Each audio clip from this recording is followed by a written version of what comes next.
Yo, what up? What the deals? What is the deal?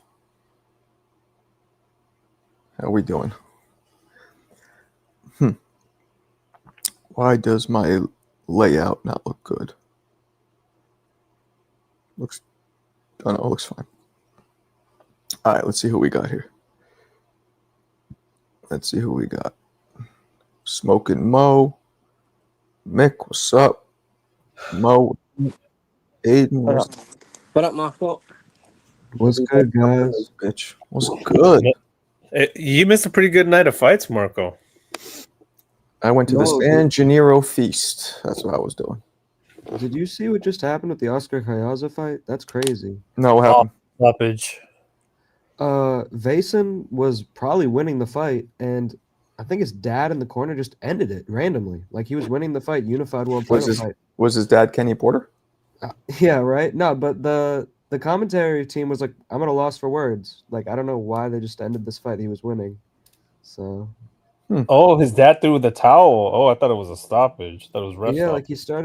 he was losing a round. It was probably his worst round, and then the dad just looked like shocked and stopped it. It's crazy. Yeah, Mannix had it 4-4, dead even. It's pretty awful. It was actually a pretty surprisingly competitive fight. I just did a video on Julian Jackson, which I'm going to drop tomorrow. I'm excited about it.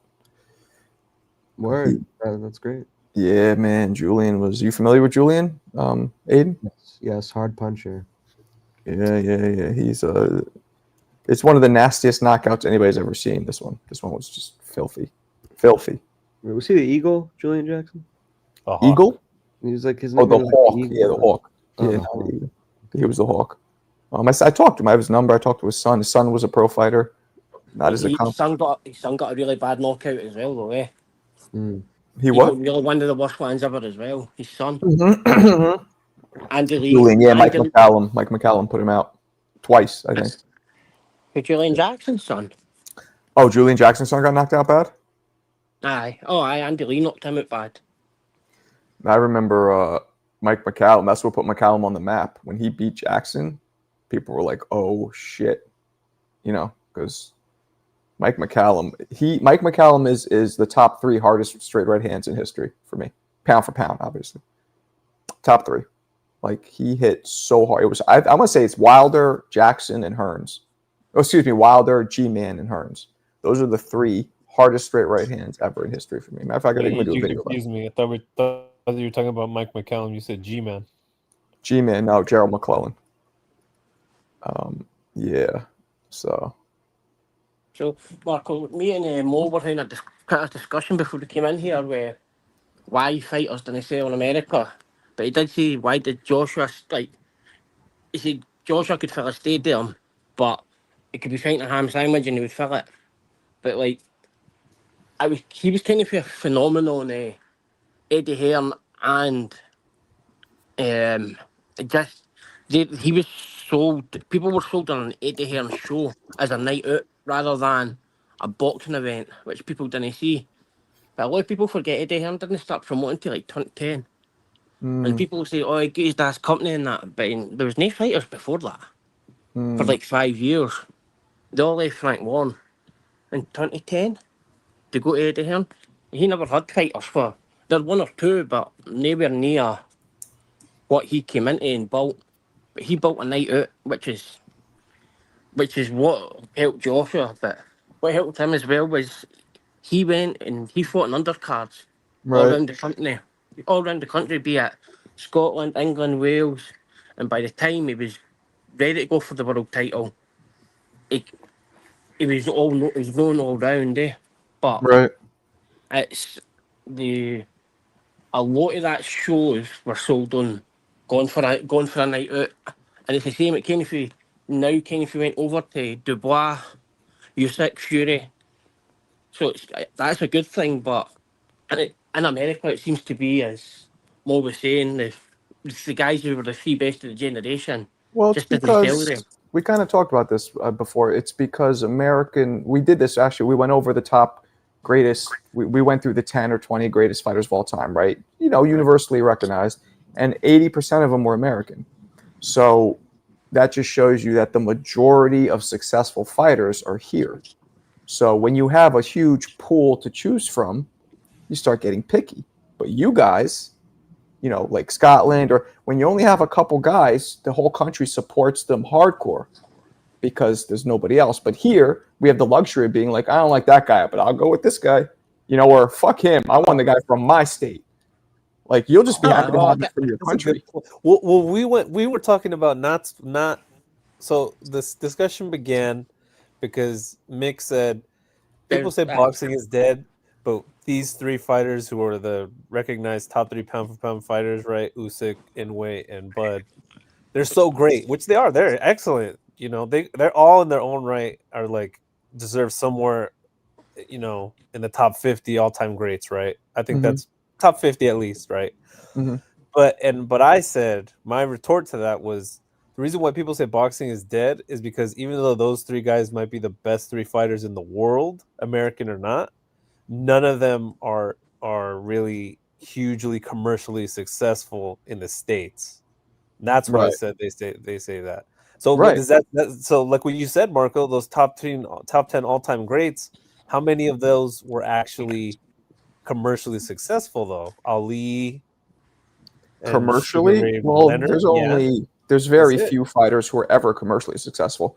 But But in every era, there's always been at least one quote unquote face of boxing, like I think that's a stupid way, but like they're the head of the snake. There was Ali, then it was Leonard, then it was De La Hoya, and so on and so forth. And Floyd, and now it's Jake Paul. Exactly. That's it. That's literally it. Tyson was there. Promoters ran the sport into the ground.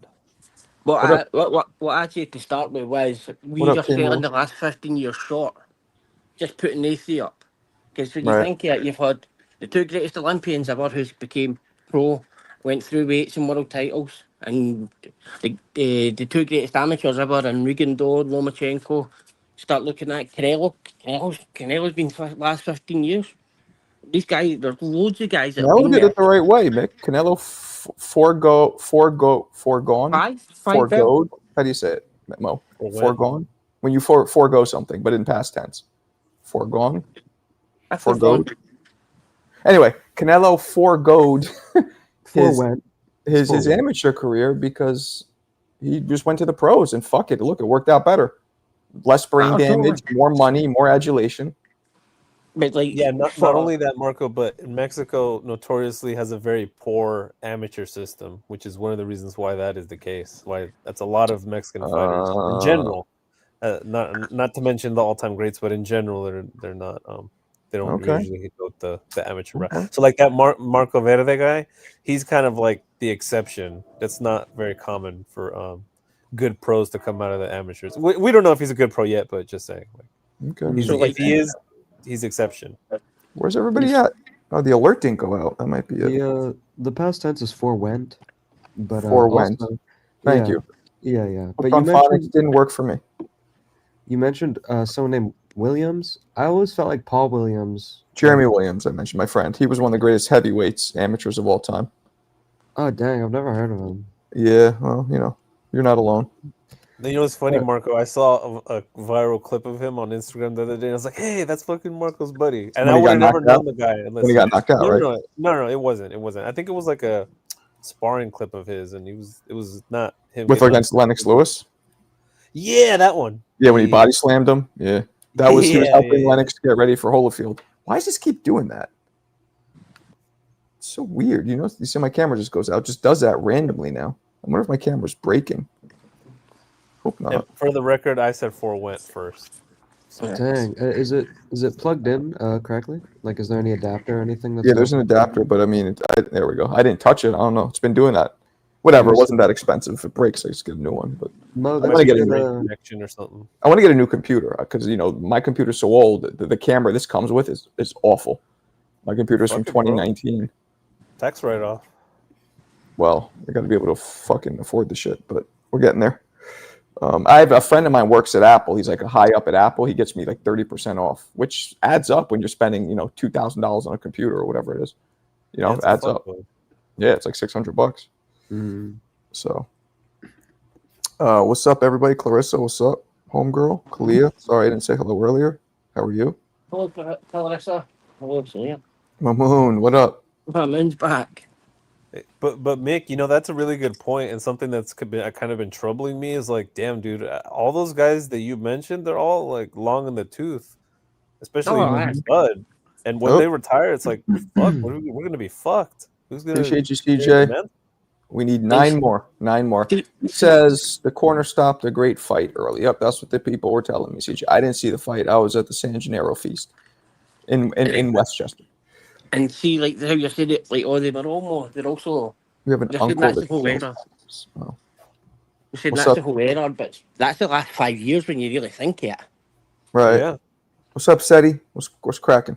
Do you think if boxing was healthy, that Tank would be moving up to fight Jake Paul, and Terrence would have to move up to fight Canelo as like the only like really huge money fight he has? Americans have the problem with that. American fan base is a problem. It's not that it's not healthy. It's not healthy. It's that there's no structure. There's no league. There's no commission. There's nothing. So he's just not interested in fighting for titles. So that's simply it. No, you have to enforce. You have to enforce fights. He's a one-weight world champion. Yeah, but it's not that. It's less that. Like for example, Canelo didn't want to fight Benavidez for the last 4 years. If there was a league, they could have suspended his fucking pay.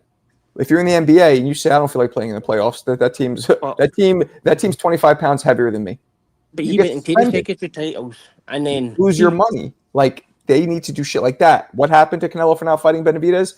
Nothing. And the worst that happens, he gets stripped of his title. But that's not a real deterrent for a lot of people.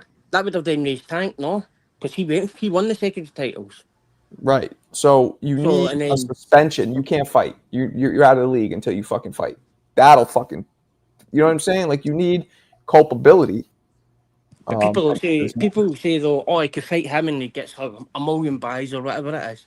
But he's only interested in money. He's only interested in money. Mm-hmm. Like people like talk about as if he's a great. He's got about 3 names on his record. Right. And you talk about the 4 kings. That's a bit of a stretch, is it no? HBO would have demanded it. Well, Gavin, they could demand, but they have no power. They're like Lady Eloise in Boomerang. They have no power. That's probably way too old of a reference for anybody in here. Yeah, I don't know what that is. See, the problem with HBO is I remember there was this one quote that really stuck with me that Roy Jones said about HBO boxing. He said, if they can't be the number one in boxing, they don't want to do it at all. And I think they just couldn't keep up with how inflated the purses had gotten. So they were just like, all right, let's pack it up. Can't afford this shit. And we're not going to be fucking like Bob Arum struggling to put on cards and shit. What up, Robert? Hey, how's it going tonight? I just saw your message. What message? Like you were coming live. Said 30 minutes from now. I didn't mean to say it to you. Did I say it to you directly? No, you said it I guess you said it to everybody. Okay. I put somebody directly by mistake. I don't even know who that is. Who is Mr. Negative? Who is that? Oh, that's the Vega. That's Vega. Oh, he wrote back thanks. I'm like, I didn't mean to send it to you. Hi, Vega. I was writing in everybody, and I guess it auto-filled Mr. Negative, and I hit enter before I saw. Then I edited it and fixed it to say everybody. But that makes sense because he's responded to you like that before, so that must not be the first time. And that's kind of fucked up. He's not in here, so he didn't even give a shit. He thought I was telling him directly. He still doesn't care. I think the perception of fans have kind of changed as well. The new fan kind of sees it as how many Instagram followers have they got? Like Jake Paul is a star as such, and he'll always sell fights. But for what we're into and what we're into for boxing, the fans aren't going to stay. But it was said before, these fans will come over and they'll stay into boxing. But they're not staying for events. They go to these misfit events with YouTubers, they fall out and they do that, but they didn't. They're no coming out into the actual sport, if you know what I mean. Right. What's up, Yeah. C Jungle? I think the Yo, real that's problem is that racist. No, you our- can't put the I jungle didn't on it. say jungle, the B Ah. word. I said, you know why the jungle? Because you come from the jungle, the concrete jungle. I had to jump on that. Hey, Yeah, what's was- up? I'm high. I'm gonna be chilling. I'm gonna take a back seat. I'm not gonna get too riled up. You're high on what, weed? Yeah, exactly. Hey. Yo, I'm gonna show y'all something. Hold on, champ. Y'all gotta see this. Keep You cooking. need- Keep should I cooking. I'll put show the you camera up? momentarily. I don't know if I like where this is Well, Yeah. going. No. Yeah. I'll show y'all in the Discord. It's the No, fucking put it right here. Tyson. Put it. Let's see. Yeah. Okay. Put it on. Hold on. I'm getting Get it it. live. Oh, While Woody we're Clark waiting on smile. that, Bill O'Reilly. what a Fuck it. We'll cute do a live. smile. Okay. Look. Oh shit. I gotta flip it around. Hold on. Let me get my camera straight. Hold on. while we're waiting on that, I decided I'm not gonna watch the Jake Paul versus Tank fight. I'm going out that night. I'm not gonna watch that. What is that?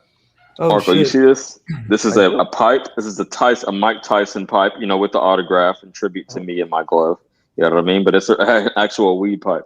My Right. homegirl It's not a ordered real this for me. signature, obviously. It's like a carpet. It's a rubber Yeah, stamp. exactly. But my homegirl spotted this. She was like, "This is so you. You're a pothead. You love boxing." I was like, "Hell yeah, that's what's up." So yeah, Oh, is that Tyson like pipe. Tyson brand? Like, is that off of his? Like, Yeah, his exactly. It is. Yep. Oh shit! That's dope. Damn. Oh yeah. Yeah, that is So cool. that's bro. official tissue. Have you ever had his products? Because he has like gummies and shit, right? No, I never have, but I should indulge. She does all type of shit. Yeah, exactly. Why Edibles. is there only 8 people in here? Yeah, what's Why up do I with get that? 100 and then sometimes I get 8? Saturday night, bro. Well, I the took it off box, of yeah, work. the fights are on, yeah, other It's a channels. Saturday night, a lot I of guess. people are live. It's a Saturday night, but Even with people that are on YouTube, a lot of people are live. I just hopped off another live, so it's just the nature of the game, damn. champ. Oh yeah, Yeah. CJ's been on fucking panels all day. Damn. CJ's chilling, man. It's Saturday. He's off. He's chilling. Hey, Is that networking. a dad pen I saw, CJ? Nah, I wish. Oh, you talking about this? Okay, hold on. Should we put it I live also again? got this toy into. All right, hold on. Oh, Oh wait, my bad. Hold on, wait. Let me get you. Oh, full screen. There we go. Yeah, a dry herb vape. So you Oh, just put those the are flower dope. directly in it, and it hits just like the wax pen. So this is the wax one. Yeah, I mean, I showed Marco the digital display. I'm not going to hit it right now, but and then this is the one you see packaged. Is it in real life? The dry herb one. Put the flower right in it. What are those Heats up cost? real quick. What's something like that cost? $50? Shit. Like $40. Okay. That's what I figured. Okay. And shit. Damn. All type of gadgets. I wish I smoked weed, guys. I wish I loved weed because I envy. Like I feel like it's fun. Like you roll it, like the whole The ritual. process is like ritual. Yeah, for real. I wish I That's smoked part of weed. it. Yo, Bob, did you ever smoke weed back in the day? Nah, Never? never. Not even once. I Did you never ever even drink? drank alcohol. You never So did? that's why in 3 minutes you're Nah, gonna be I never Incredible did Hulk. drugs You or need to chill out, alcohol. homie. So you've never done any drug, any kind of substance ever? Tried nothing? Nah, my dad, my 2 uncles, my dad, they were on drugs and stuff, and That'll do it. honestly, my dad cut them off, so I never saw them. I didn't see them for like 30 years, not even more, probably like 40 years. My dad was like, "Don't deal with them," so I listened. I probably shouldn't have. And then they passed away, but he was So that's like, what made you stay away from drugs. So yeah, you he never- always was like, yeah. what were they on? Like hard shit? I Probably don't even started know. on weed. I was too young to really know, You don't but he know? was like, Probably crack. he That's what really was cut going them on off. back. It was probably crack. That was the crack epidemic back then. I know, but nobody just starts with crack, Marco. But- Yeah. Yeah, he always said just stay away from the drug. He said his dad was like alcoholic. My mom was an alcoholic growing up, right? Not super bad, but bad enough. And it made me, and I grew up in the crack era, and there was mad heroin junkie. Hell's Kitchen was riddled with drugs. So it made me not do anything until the first thing I ever did, I was like 19. I tried mushrooms. And then since then, I've tried things here or there, once I got to know myself and, because I was scared I might be like her. But the point is, as I got older, I often wished in high school I did like have a beer. Like, I felt like I could have had one beer. I could have partaken. It would have made the time funner. It's all about moderation, right? But You feel as if you missed I out on did the same shit. And I wish I didn't because, there's a big difference being at a party with a bunch of girls in high school and you're totally sober You know, it's a huge fucking difference. I'm not saying get smashed, but just, you know. So I wish I didn't do that. Out, Marco, yeah? What's that? Do you feel as if you missed something out? Yeah, that's what I'm saying. I felt like I could have had a little bit, you know, yeah, because you know what it is. Like it's a different vibes, different feeling. You're trying. You know, you only live one life. Like, you know, but I guess I didn't trust myself yet because I was too young to know, like, you know, what if I get like her? What if I get like these crackheads in my name? What if I get hooked? You know, it's bad. It's bad. It's bad. But really, like anything in life, moderation is anything's okay in moderation. Almost anything.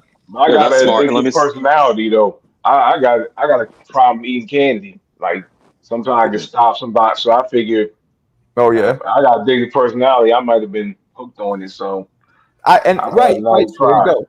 But you know, I mean, yeah. So that's. But yeah, I do feel like I missed out. I wish I didn't. Like I'm gonna try and teach my son and my daughter. Like you could, you know.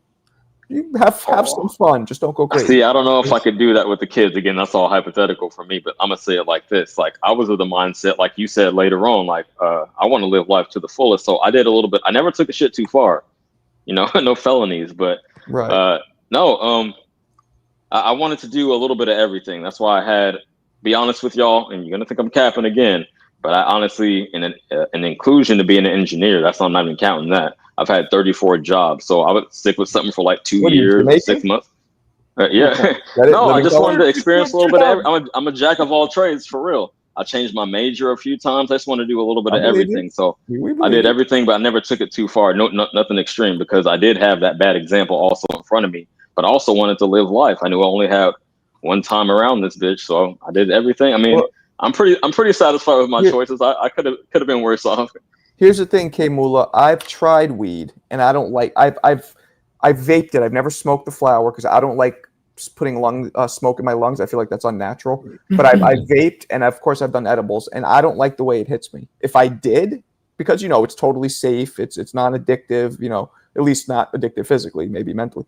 I would do it, especially now. It's so accepted. But I just don't like the way it makes me feel. Like I just don't like it. And I wish I did, but I don't. And alcohol. Let me land with this. I think you might have a better time with the flower because it's not so concentrated as the vape or the edibles. That shit is strong. You're going to the strongest shit. I understand you don't want the smoke, but just one or two hits, maybe that might be like a mild just to try it out, get your feet wet. But it's the same feeling. Like I don't. To me, like kind of. You just don't. It's but that's again so much more concentrated. It's like taking a shot versus sipping a beer. Like you're doing too much. I could never see the point of ever doing smoking weed. No. Like, so for me, I missed kind of my friends are all a wee bit older, and I missed like what we call in the UK we had the thing. It was the acid house era kind of thing, but music, but it was more pills. It would be no acid, but it'd be ecstasy and. Right, I did that. I did tons of ecstasy when I was not tons, but when I was in college. But that's what I did, and that was what I would be at, but it'd be at raves and things like that. Yeah, I did not see the point. I did not see the point of taking a downer. I'm with you. You know what I don't like? I don't like stimulants. I don't like taking Adderall or take Coke. Like to me, I'm already high energy, like kind of, you know, keyed up a lot. I want something to chill me out. So I'm not down with any stimulants. Anything I ever tried was to chill me. But we all met people that got hooked. So that's the whole thing. Like I tell my students, you don't know. I really believe some people are addicts, and there's some people we know that've been drinking their whole life and they fine. Some people they got drunk the first time and they never could stop. I'm with you, Bob. I'm with you. I just think, you know, you only get one go at this, at least in the flesh on the earth, right? Enjoy yourself. Try shit out. You know, you just have to make sure that you have that base, that structure given to you by your parents or whoever, where you know not to OD. Just try, live life. You know. Yeah. See, Marco, I would say exact opposite, Marco.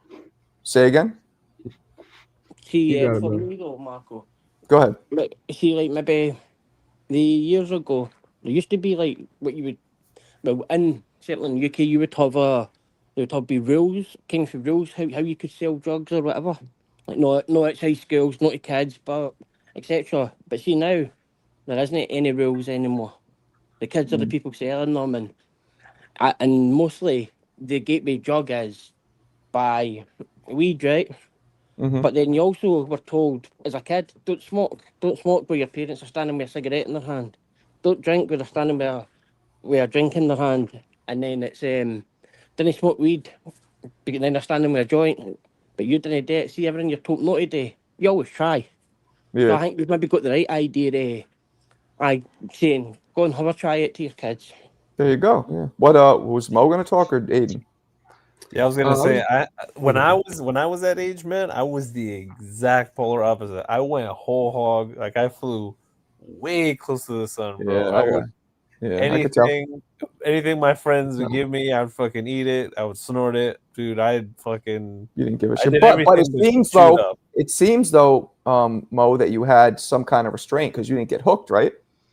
Yeah. So maybe So I there you just go. don't have a different Yeah. personality. Like Went me and hard my early friends- on, but yeah. Yeah, me and my friends, bro, we would literally we would go to like Berkeley or Santa Cruz and like score some acid or like a bunch of shrooms, and we would It's- just literally just that's eat acid fun. shrooms and That's get See, I fun. never did the for- acid. I never did Nah, that. see, I don't fuck with. I've seen people on acid, and I'm like, I remember these one girls took acid, and we were at this the fountain in Lincoln Center. If you guys ever been there, it's this famous fountain. It was in the Ghostbusters movie in the beginning but anyway, they were speed walking around the fountain for like 2 hours straight because they were on acid. Hell no. And I remember being like, nah, this isn't for me. I'm not taking that. No, yo, it's not Yeah, that the urban bad though. environment. Like, What were you gonna say though, Aiden? Go ahead. well, first of all, I think acid's pretty dope. I saw the I agree. Starship Enterprise once. It was dope. But other than that, I just want to say, my family's from like Appalachia, so there's a lot of just like sad people. What is over that? there. Canada? No, it's like in Kentucky, West you know, Virginia? like You it's said just you're like Canadian and you're in Kentucky. You got a Well, lot of. Honor it's actually country. crazy. The Canadians moved to Kentucky, so now my great uncles and my grandparents were in Kentucky Wow, for a while. that's a culture shock. Yeah, right. But the crazy thing is, there's just a bunch of like, basically like stereotypical white trash. No offense, like I don't actually, but like there's just a lot of like poor people on No drugs. offense. I'm not white Oh, trash. I'm glad you said it. I didn't Yeah, have no- to. You You got it. said no offense, like, and the Well, only I two mean, white no people are offense. me and him. Well, Mick. So you're calling Mick white trash? Okay, I got Well, I you. mean, no offense to them. Like I do respect them, but they're just like in poverty, and there's a bunch of people on like painkillers. Like my grandfather's house got broken into a bunch of times. I used to fuck with painkillers back in the day, but very recreationally. Like I'll take one, once a month or something, and then it got to be a problem. And I stopped fucking with them because it just, I don't know, I felt it became a real problem with people. I always knew, like I would have rules in my head, like, all right, I'm not. If I do one thing, I'm waiting at least 2 weeks to do anything else. Like I set these rules to keep myself balanced, and I followed them. See, I went to Thailand years ago, and they had at that time a really strict ban on drugs, but you could go to what would be called a full moon party, where it was on another island, and it would be mushrooms. Sounds like butt But- cheeks. At the time, I'd bought a monkey, so I had a monkey with me. You and just say you. everybody- Well, hold on. You just said I you bought bought a a- monkey. I bought a monkey, aye. Wait, And then hold on. I bought a monkey eye. We have to No. unpack this. We have to unpack this. there is photos of this that I can show They you. don't have monkeys in Scotland, so how the fuck and why the fuck did you buy a monkey? Are we talking the little one with the tail, one of those? I had the t-shirt and everything. The what? I had the had t-shirt a rolling in the t-shirt? law. What do you I mean you had got a the t-shirt? Where did you get t-shirt? You had a t-shirt with your monkey on it? You get a T-shirt for the monkey. You ain't know? Damn. No, I have no idea what the fuck you're talking about. Go ahead, man. The guy I bought it for, it was already had a t-shirt on when I bought it. You go into a bodega in Scotland, you're like, yo, let me get a Hershey's and a monkey. Sure. Aye. So, but now they've started to sell weed and that there, and they're having huge problems now. Like they're having, that country's completely started to turn as such. And there's been a lot of people from Europe that's moved there. And now, because now weed's legal and things like that, it's now starting to turn. They started to take the visas, cut them back, because it's just causing trouble over there. But you never been to Thailand? Thailand's I got to Thailand and the first thing I seen was an elephant in the back of a Toyota Land Cruiser. I was like, what the fuck's going on here, man? Bruh. Yeah, man, amazing place. it's amazing. Places like that, they'll fucking kill you for fucking a joint. That's wild. Yeah, they'll lash you and shit. Yeah. They Lash. legalized it over there, Philippines. though. Oh, I'm not trying to be funny, It's CJ. They dead will. ass serious. Oh no, it's just a Alex, funny word. it's a strange kingy, right? So, see there, right? You get your wee moped. I'm outside a nightclub, and I come out and I can barely That's stand when up. happen when you're on acid. Monkey hallucinations are real. So, Maybe. I so don't know. this was the bit I was getting No to. So, fucking see monkey. with that, I heard the monkey, and they people were taking the mushrooms, and they're going, "Oh fucking hell, that guy! There's a fucking monkey going about." But there is a real monkey. So in Thailand, I'd come out to a nightclub and I could barely stand up. I had a moped. I would say to like the police guy, how do was get a hotel? And he goes, "You got moped?" I say, "I got moped." He goes, "Can you follow me?" I go, "Yeah." Right, so I'm like You got what? driving. You got to speak a little slower. You got one what? Because you have a moped. He had a moped, so we could follow him. So Got it. before that, but like couldn't even stand up. So the next day I'm coming down the road and somebody'd like dropped their money. So what you do is instead, well, when the wind blows, you try and stop it with your feet. If you, right, so somebody would put their foot on it and the guy, like a Thai guy, shoved them.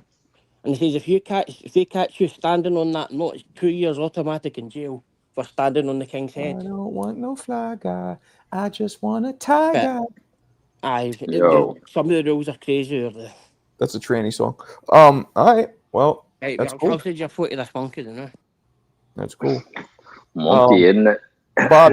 Bob, do your kids do like smoke or drink or anything, or you wouldn't? Nah. Nah, no, they don't. The Man, straight they didn't even drink soda. They Well, not let me drink ask you a soda. question. Let me ask Damn. you a question. Honest, right? How old are they? One's 25, the other one 19. All right. Be honest. What are the chances that they just don't tell you that they do some shit? Right. Nah, they wouldn't. They Nah, don't Hey. they that's one of the things I was pushing ever since they were young. Don't Does use your- drugs. No does your- drugs, no alcohol, no earrings, no tattoos. There Well, you go. exactly. I got the Does, same message. Bob, does wifey ever drink like recreationally? A drink here or there? Oh, my wife's father was alcoholic. So she doesn't drink either. But nah, she used So to drink. everybody's straight She used life. to drink. Nah, Damn. when we was in college, she was drinking. She was drinking when we were married, but she finally gave it up. But Was it like too much or just here and there? at times, Damn. Okay. But also your perspective, Well- you might think it's too much because you don't drink at all, or it was just straight up. I too mean, much. she's like everybody else. She used to go out, hang out, drive. You know, she been drinking, driving in the car, but Yeah, that's never not good. never was arrested. I mean, but a lot of people, but nah, she's overcome all that. She might drink a little bit, but you know, Okay. honestly, uh, she never had a drinking problem though. But her dad had a drinking problem. I feel you. But she said that's how they were raised. Her dad was like, it's all right to drink, depending on how you were raised. Mm. So, Right. but Well, now she Yep. doesn't drink at all. Honestly, Yeah. the person who made me chill out was Earl, bro. I saw those videos of him in the club in between serious? fights. I was like, Are damn. you No, serious? no, I made that up. Oh, I was like, what? Damn, The Aaron, videos? You mean the ring video of him crashing the car? That'll make you stop drinking. Oh, man, Earl. that's Put fat. him on an infomercial. Fucking anti-drinking and driving funny. commercial. Bro, even the Hard Dean sponsorship, he looked like he was off an edible walking in the ring. It was Oh, crazy. absolutely, absolutely. And I don't know why he would do that because that's the opposite of a PED. That's a performance Right. de-enhancing drug. Weed. In that situation, absolutely. But that would have shown up in a test. Definitely would have shown up in a I test. don't even know, but they shouldn't even make it illegal because if anything, it slows you down. It doesn't give you any. So say, fuck it, give him a pass. Yeah, like, all right, well, you want to come in fucking slower and forgetting what round it is? Go ahead. Yeah. Stupid. I don't know. You're not how can I call it? The punches are not gonna Register. affect you as much as a person who's wide awake now. Maybe No, you're the right, biggest but thing you is also the can't timing. slow You them. won't see him coming, like your situational Well, yeah, awareness. You won't see him. You won't see him. that's one thing, right? Exactly. But I'm saying punch resistance wise, they're bouncing off of you. You don't fucking feel it. You're fucking high. You know. Hey, Bob, I want to say something real cool, man. But Bob, you're the example of what men are supposed to do when looking for a partner in life. You know what I mean? You live a life of God. You live a life of faith. And you ended up finding a person who is on the same spectrum as yourself so that you were able to create a home of that same production. And that's great to see you have done. I don't know anybody gives you credit for such, but that's very commendable, and you are an example of that. And that your sons are doing great, and what they're doing in life, that's awesome to hear. Very awesome to hear. Mick, where's this picture you're talking Thank about? you. I appreciate it, man. It's I mean, it's Send not it easy because in the Discord. people some people didn't want to be around. Like I go to the parties, man. I don't know, I would look at people funny because they were drinking and stuff. People didn't always be comfortable around me because, I'm just like, nobody should be drinking. But I mean, I'm just telling you the truth. With my brother, like he drinks and stuff. But the thing I don't want, my nephew, he been in rehab 3 times for cocaine. That's why I told my sons. That's why I was telling them I didn't want them messing with alcohol and drugs. I mean, I just didn't want them. This is what happens when you're on drugs, man. This is Mick's monkey. This isn't Mick though. This is Mick's monkey. I mean, that's me. It's kind of a cute little monkey. T-shirt.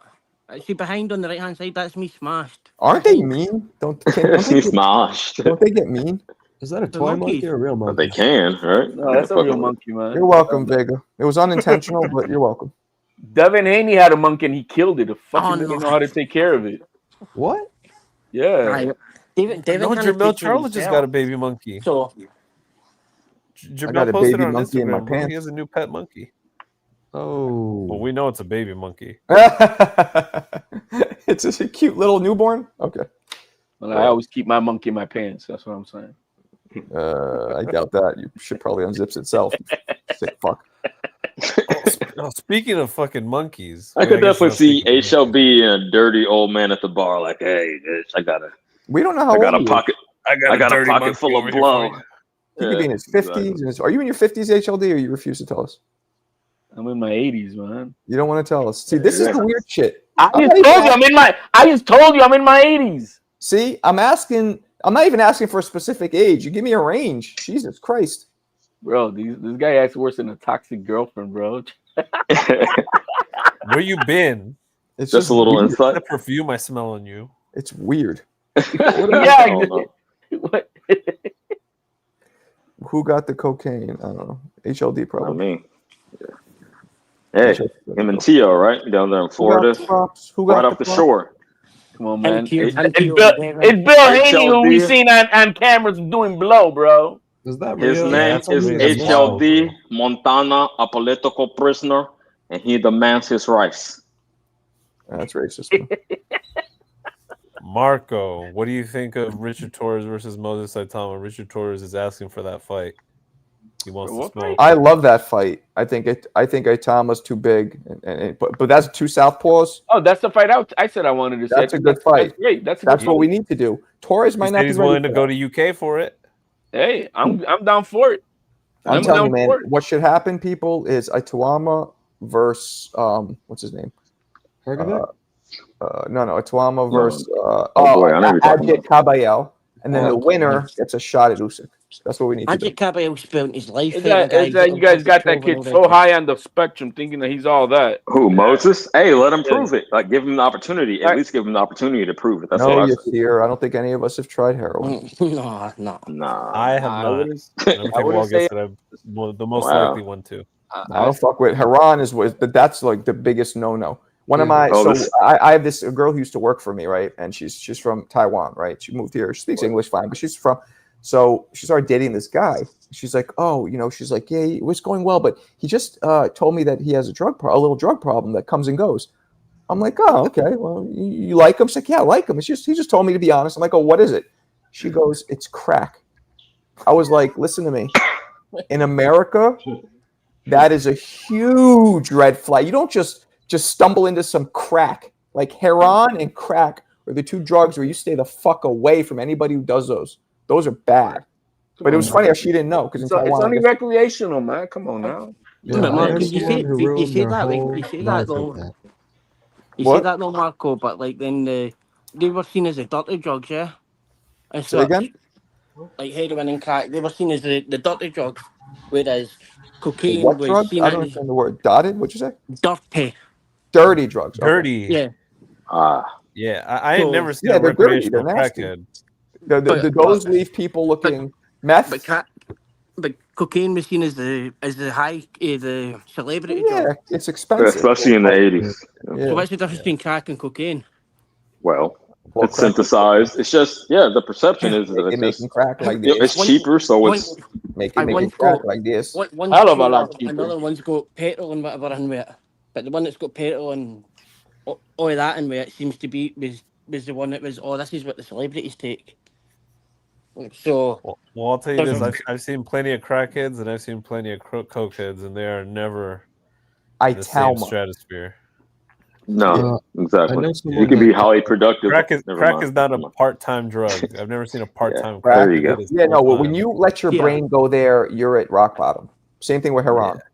you look at see the youth. There's some high functioning crackheads out there, users, Maybe but in your family, very, but very, very few, man. I ain't Very seen few. him. It's Shout out a Whitney very Houston. it's very what's his few. face? What was the name of the politician who got caught smoking crack on TV? Black dude.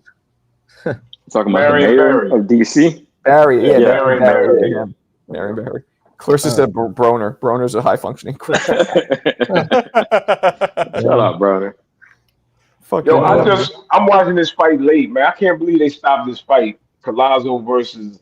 Y'all see Word. that stoppage? Exactly. That was Speak on the second and Chief fucked that up. I don't know if something got lost in translate. I don't know what the fuck, but he's the It one. was a corner. It was a corner, Right. champ. It Speak was on it, the Bob. corner. The second in command. Awful. Oh, the second. Chief, Okay, I called got it you. out. Okay.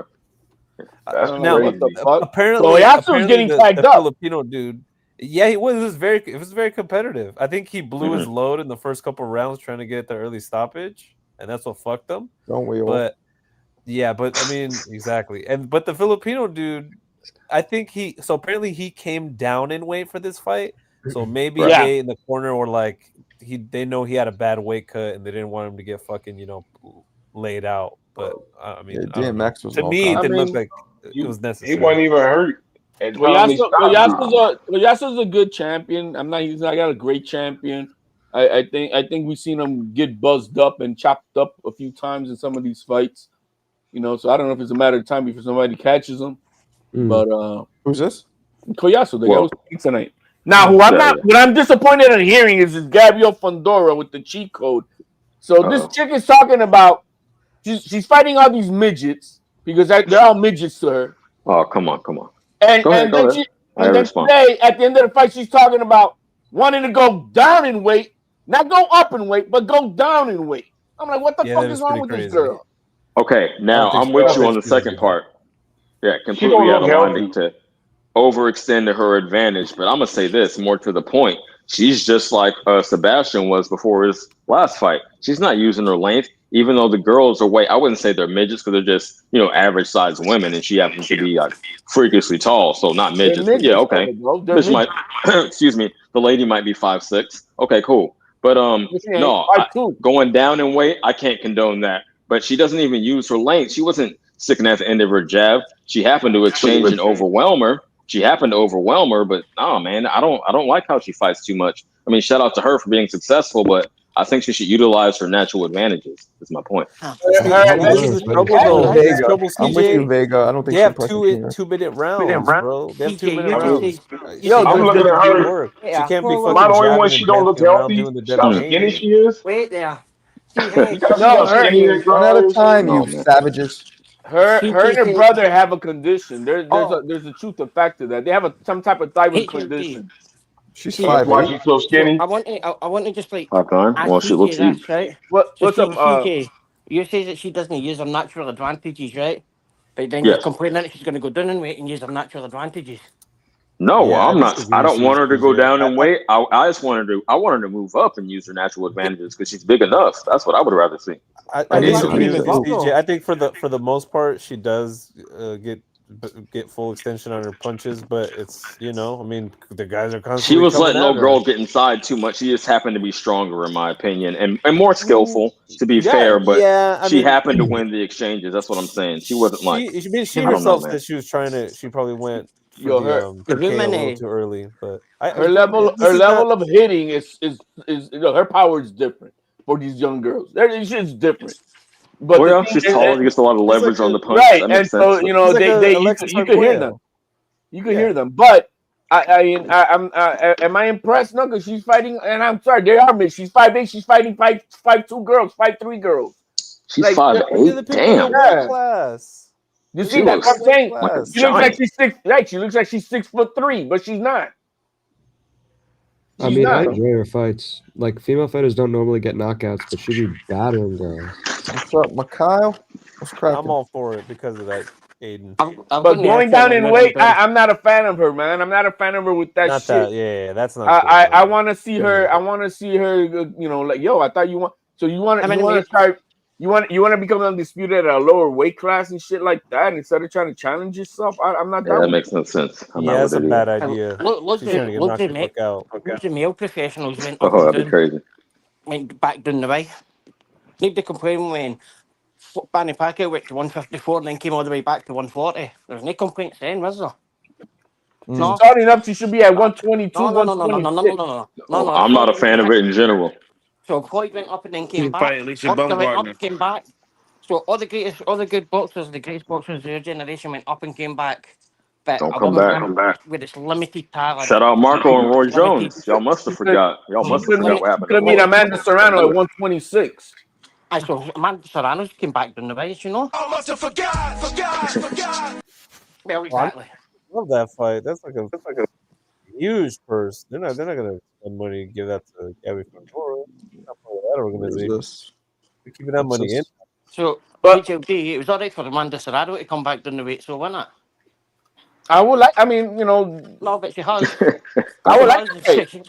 Also, sorry, Fandora can't because she's tall, but Serrano can because she's Puerto Rican. Damn, Serrano, she earned her fucking place in retirement, bro. He cooked y'all on that one. Easy money, bro. Make cook. Amanda Serrano makes everybody's face look like fucking mashed potatoes at the end of the fights, bro. The only fight she has her best competition was against Taylor.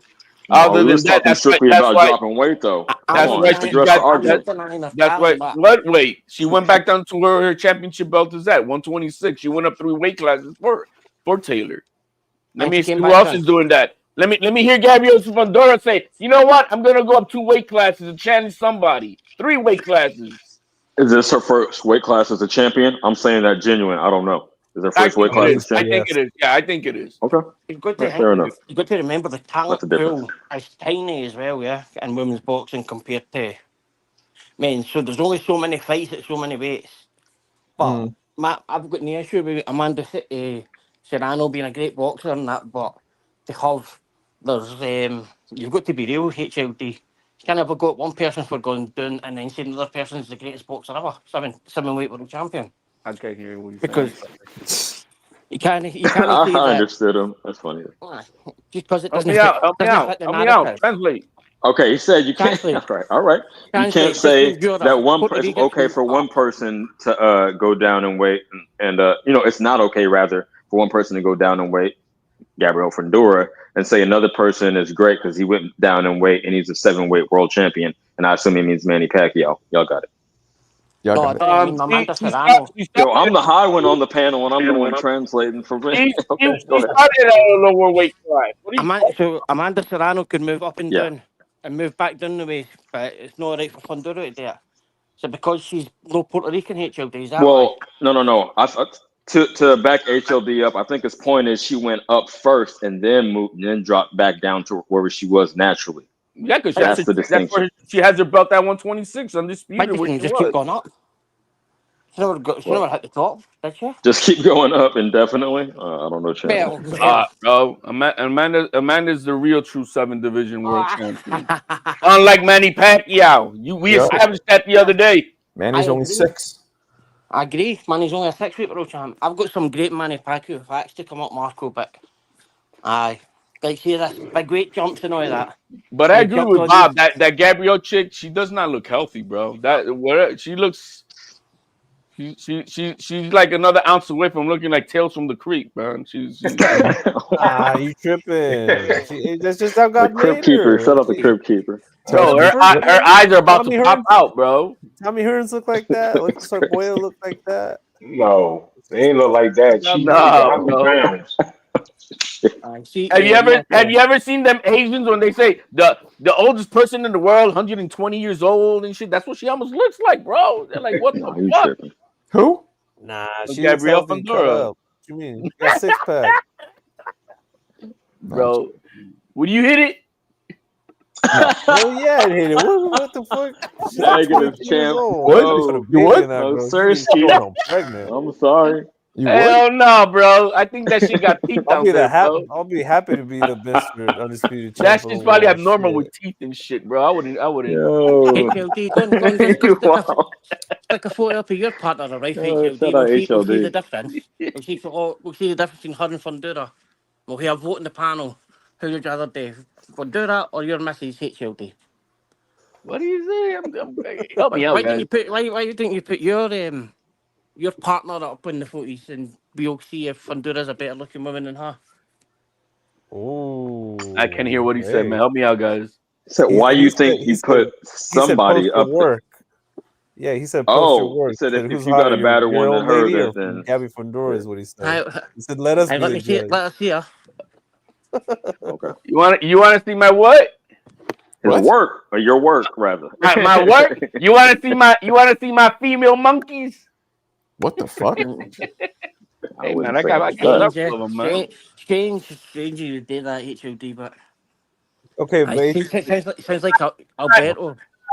No, he's not. He's not hating. She's just not. She's not my cup of tea. Let's be polite. Okay. Come Yeah, on, fuck bro. me either. Whose cup of tea? She's Mo said he. you guys hating, bro. Hey, leave her be, man. Fuck. Déjala quieta, es verdad, Youngest es verdad. undisputed champ, man. I don't think All Mo time. Serrano. said he wanted to wear Shout a out belt Devin and let her brush his hair. Yeah. I Gabby, don't find brush her Serrano hair. as my cup of Hey, tea. she's no Sanisa. That's all I can say. Nah, you mean Damn. Ebony Bridges or That's Sugar it. Neeks Yep, both. or Alicia. Same time. Or that what's that other chick Perfect. that just fought recently? The blonde one, Sugar Neeks or something like that. Yeah, I just said Yeah, that. Her, you she's just not said. blonde. She's Are you brunette. But yeah, thinking of- Sugar Neeks. Yeah, who the fuck is Sugar that? Neeks, Ebony, and Alicia. Those are the three. Okay. I like that. That's the trifecta. Nah, bro, Caroline Dubois, she's fun, bro. I like Caroline. I haven't seen it. You haven't seen Caroline Dubois, Negative. Up. He thinks you're horned up. Yeah, he is. bro? She's a nice, thick 5'8". Nice, Okay. nice, Fucking hair Sounds HOD. good to me. nice. Just like it's basically Daniel Dubois with long hair. Gorgeous smile. Is that- Oh, No. Oh, you're talking about his Is she sister? brolic as fuck? Yeah, Hold on, champ. Hold on. See, you misled me. come Go ahead, on, go man. ahead, pull it I up. said the name. Marco, I you said want to the pull it name. up? Let me judge for myself. Oh, yeah, which one? Who is it? Damn. Caroline Dubois. Caroline Dubois. Oh, I don't know. champ. Caroline Dubois. Damn, she looks like Yo, she lays make bricks hey, for a hey, living. Look like I don't- Dubois. That ain't it. Michaela Mayer, when she's gone up in weight, she got some cake now, bro. That's all I I got. see that. I see those. Hey, that's some quality milk. I told her on her post. I'm Here like, she we I would say no. man, who you say no, man? Put up some nice Nah. pictures of her, bro. That's a better pick. That's a way better picture right there. Oh, she looks feminine. No. Man, you guys are tripping. fun. She looks like she could be a linebacker. I don't give a fuck. Yeah, I don't like the diesel arms. I don't want to arm wrestle them. She That's what I'm Yeah, kicked I my would. ass, bro. No, I know I can champ, hit no, that hard. Yeah. Nope, I'm sorry. She's, Nope. she's the woman you call when you Clark. need help to move, bro. And I like Like all that, types, you know, but no, that ain't it. I'm Yo, sorry. man, you can hit it and then ask her to help you move, bro. Yeah, I mean, I don't care, bro. I like. one weird guy. Hey, I like teach it. his own. That's cool. teach his own. Y'all got it. No, and when you see her in the interviews and you're talking to her, like I've had the privilege to, she's a nice. Oh, girl. don't put the She's a nice girl. personality on it. You No, bro, it helps out. I'm It's a trap. sorry, it helps out. It fucking It's a helps out. trap. It can make a 6 look like a 9 sometimes, bro. Johnson is So you sugar. wake up, Danny. That's you the wake same. up like 5 years later and like, damn, why am I committed to Hey, this I didn't shit? say nothing about marriage and shit, bro. I'm I'm just like, fucking what the with fuck? you. I'm just fucking with you. You basically I'm got just not giving a propaganda. pass for personality. It helps. HLD got propaganda don't. by somebody with Oh 3 shit, brain Mikhail, cells. you win, bro? I don't You get the Mikhail. dub? Oh, we had a fight? Yes, the We fight's got the coming first up. dub. Damn. We got the All first right. dub. Go on, Mikhail. Hey, Let's go. There it is. Salute. Mikhail. Hey, my boy congrats, Macau. man. Congrats, man. Congrats. You worked hard for Yeah. that shit. I know you did, bro. And You to the know, I haters, know you Mikhail. did, man. Congratulations, man. Decision, knockout. What happened? Yeah, Mikhail, they'll always give you a hard Hey, time. Mitch, let him Keep speak. going, my man. Was it a decision? Was it a knockout? What was it? I wasn't. It wasn't a knockout. It was unanimous decision. Oh, it. good. Man, yo, man, you eat, bro. You look like you, bro. You Yeah, the motherfucker weighs in at like 130. You can see you Wiped out. fucking done, bro. You should be chilling, man. Get that mind rest, man. But hey, congratulations still for you, man. That's awesome to see. I know we all saw you put in that work, bro. We all saw you do that, man. But man, you need to get some rest, bro. I'm just gonna tell you that right now. I'd rather see you tomorrow, bro. You need to get some rest and be good, man. Yeah, seriously, this is not his personality, bro. You know that. When's the next one, Mikhail? Yeah, you do look tired. Yeah, man, he looks exhausted, bro. So you let everything in that ring. I know that for a fact. You fought tonight? Yeah. I fought around like 6 o'clock. Is it amateur fight or one of those smokers? Not amateur. USA boxing. Okay. I haven't deal, fought man. anything but USA boxing since I started doing Border Wars. What's the record now for amateur? 1-4. Okay. That was my first amateur win under USA boxing. Awesome, bro. You stuck with it. Okay. Hey, shout out to you. If you don't know, I'm going live tomorrow at 4 my time, 7 Eastern. So Jackie's gonna be there. Please pull up and tell your story when you got a little more energy. Shout out to you, man. But yeah, it was a UD win. It was tough. I ain't gonna lie. Dude was a puncher, so he just came out brawling, throwing crazy. He caught me in the first round. I was boxing. He caught me in the first round, so I had to. Are you sick? Yeah, a little bit. Got it out the second and third round. Okay. All right. Salute. Battle back from behind. Okay. Yeah. Showing that heart. That's dope. Championship heart. True that. Good shit, man. Good shit. Amateur is it's a fucking roller coaster, you know? Man, it's just not a lot of time, so you kind of You doing 2-minute rounds? Yeah. See, when I was fighting, it was all 3 minutes. They never did 2s. If it was 3-minute rounds, it'd be a lot easier because guys would be able to fight at the pace they fight. It's hard when a guy can basically just do anything to keep you off him for a couple minutes. You know what I mean? Yeah. Once you gonna run out of energy fighting like that, you have to actually sit down and fight in 3 minutes. You know, it's a little different. Yeah, that's why you can see how it's different for the ladies and the pros, that they only got 2 minutes to either show up or nothing, and it's very quick. They get judged real quick on whether you win or lose a round. You think that's part of the reason they tend to be more aggressive? Absolutely. Okay. That's how amateur is. There is no feel out. There is no jabbing around, moving around. It's straight to it. You gotta go win. Yeah. And these this is the thing though that's changed over the years is there are coaches that probably aren't shit as pro coaches, but they're very good amateur coaches, like super good at just coaching the amateur style, which is come forward, throw a bunch of punches. Right. So it's basically just create as much chaos as you can. So if a guy is actually talented, you can at least create enough bullshit that as long as you don't get caught with that crazy. Right. Survive. Yeah, there's no chess. There's no chess in 2-minute rounds. It's all checkers. Boom, boom, boom, boom, and that's it. There's no time to feel out, no time to plan, no. You can still be there's no plan B. You have to learn how to stay under control while they're being all chaotic. You just got to keep your composure and still just box. That's true. Right, because you get tempted to go right back. Like, fuck this, I only got so much time. I'm gonna just go in. Is that the temptation in your mind? I mix a little bit of the two. I'm a fighter, so if you catch me, I'm gonna get it back. But once I get it back, I'll chill back out. See, I was asking earlier about the differences, the gyms and that in America than like we have here. In the UK, I'm like for a gym, it's not really a money making thing. There's nobody. It's more community run, but it's not open all the time. So if you were even a kid or an amateur, there's only maybe open a couple of nights a week. Whereas it seems in America, there seems to be a vast amount of gyms that you can go to. And get training in, and then go and fight independently, kind of thing. Right. Whereas over here, you're kind of stuck with the club. You'll have like a club versus club kind of thing, to start coming up. I find it frustrating that ours isn't funded at all. Do you have any funding over there for gyms, or are they all privately owned for profit as such? Like the gym I box out of is at a rec center. I box for a rec center team right now. I see. Dope. Well, cool. Is that kind of like a club? Like, interesting, what's the comparison, Mick? Can you break that down? What exactly does a club mean over there? So a club It's over funded? here, you get limited funding from a local government, but that would just be to keep the building open, really.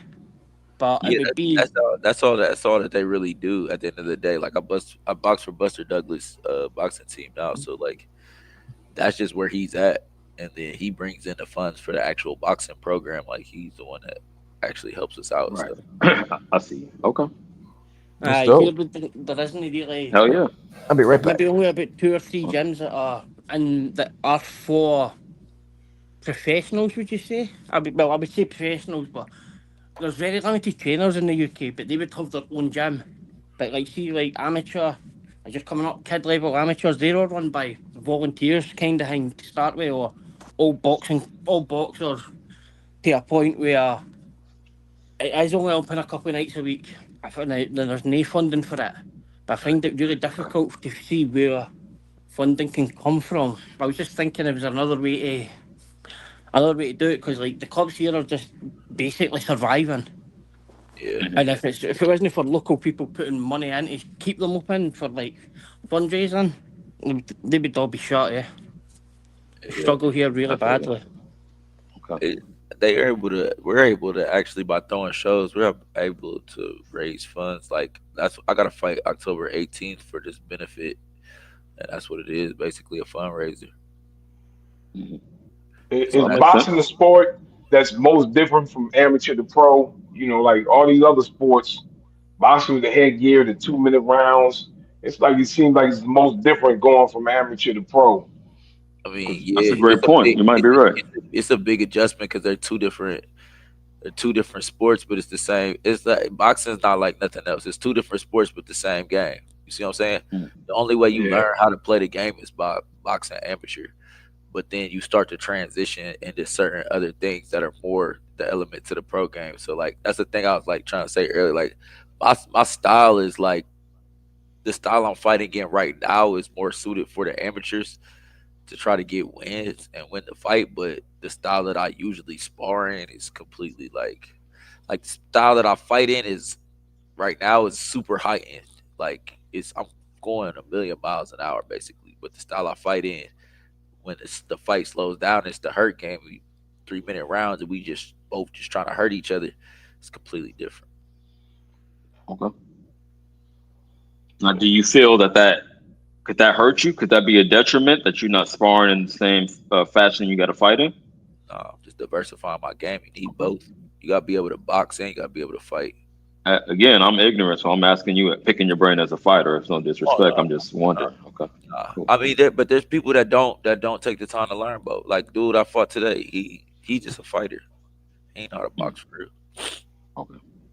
So like once I did certain things and he didn't respond certain ways, I was able to, once he gassed out for the most part, like once he caught me a couple times and then I made him miss a couple times, he wasted all that energy. It was easy to just box him because I'm jabbing. He's not even throwing a jab. I'm moving, feints, just certain little stuff I'm doing that's just he wasn't there level wise. Throwing off his timing. Was he looking for the home run? If he was there and he could have boxed and been as dangerous as he was coming forward, I'd have had my hands full for sure. Because it'd have been one thing I'd say about here as well is, see if you were to go pro, it doesn't really matter how good you are. It's how many tickets you sell. So like you've got guys that'll go and they'll be like 1-0, 2-0, but they can sell hundreds of tickets. So the promoter just keeps giving them like wee soft touches. And there's only so much fights you can go to soft touches till they get 9, 10-0. And then the first body they go in where they get wiped out, and then Aye, it's all about ticket selling. It's sad, actually. It's sad. You can, we're here, you can build a wee bit of a base, and it's all used for kind of few local people buy your tickets and your friends, family. But there's only so many plumbers and things like that can watch them put you in with. And then once you've changed it, once the promoter's got enough money or used you to sell tickets in an area, and then you get a body, and then it's like, you weren't really that good anyway, but you were a ticket seller. Yeah, you could be a Mr. Local Celebrity. Is that what you're pretty much describing? But once you try to reach up, then I mean, not everyone's going to be successful. That's unrealistic. So what up, Pharaoh? Levels cool. What up, Wavy? Congrats on the W, bruh. Oh, right, that's for you. Mikhail, can you beat a prime Marco? I'm way bigger than him, Bobby. Not this version. He couldn't beat. Oh, that was okay. That was from Mikhail. Not this version. Not right now. He's already been a pro longer than me. He's had way more. I'm also bigger than you, so it would never happen. I'm saying even if we were the same size at this point in my career, and in you in your prime at your career, you know what I'm saying? Like I haven't hit my prime as a pro. Got you. Yeah. Like you've already been a pro. And yeah. You'll get there. You'll get there. Man, tell him his weight shit class don't mean shit. You whoop his ass anyway. I'll whoop your ass, HLD. Bring it. HLD, the shit out of you. I'm not saying one day I wouldn't be able to whip Marco ass. I'm saying at this right now at this point, he know too much. I mean, if you get a lot said he's Bud Crawford. That's what I heard. He's going to move up several weight classes. You feel me? And yeah. If you end up being an established world champion pro, yeah, maybe you would have been able to. Maybe you would be able to, because I didn't go that high. You know what I mean? I was a club fighter. I didn't go past that. So I would fuck. I'm telling you guys, I'm not just talking. I've seen some of your footage. Like I used to fuck, and I know the style that you fight in. At the end of the day, so I used to fuck people up. Because my can style, box, but he's a boxer. Yeah, watcher. Exactly. I'll go in the pocket. I'll jump in the pocket like car keys. I'll circle like I hailed an Uber. I could do all of it, and I hit. The power was the most unassuming thing about me. Everybody thought it was just speed, but I'm telling you, I wish I could bring on some of my old sparring partners. They could tell you, like, any of you guys ever, like, every time I sparred, I'd be told how fast and how hard I hit. Almost every time, like, and that's what. And I'm not just like trying to blow smoke on my ass. They would come up to me and say that. So after a while, you're like, oh shit. My ass today was like the fact that I ain't gonna lie. He just had a fast first step, like a twitchy weird, and he boxed on a weird rhythm. It's true, Pharaoh.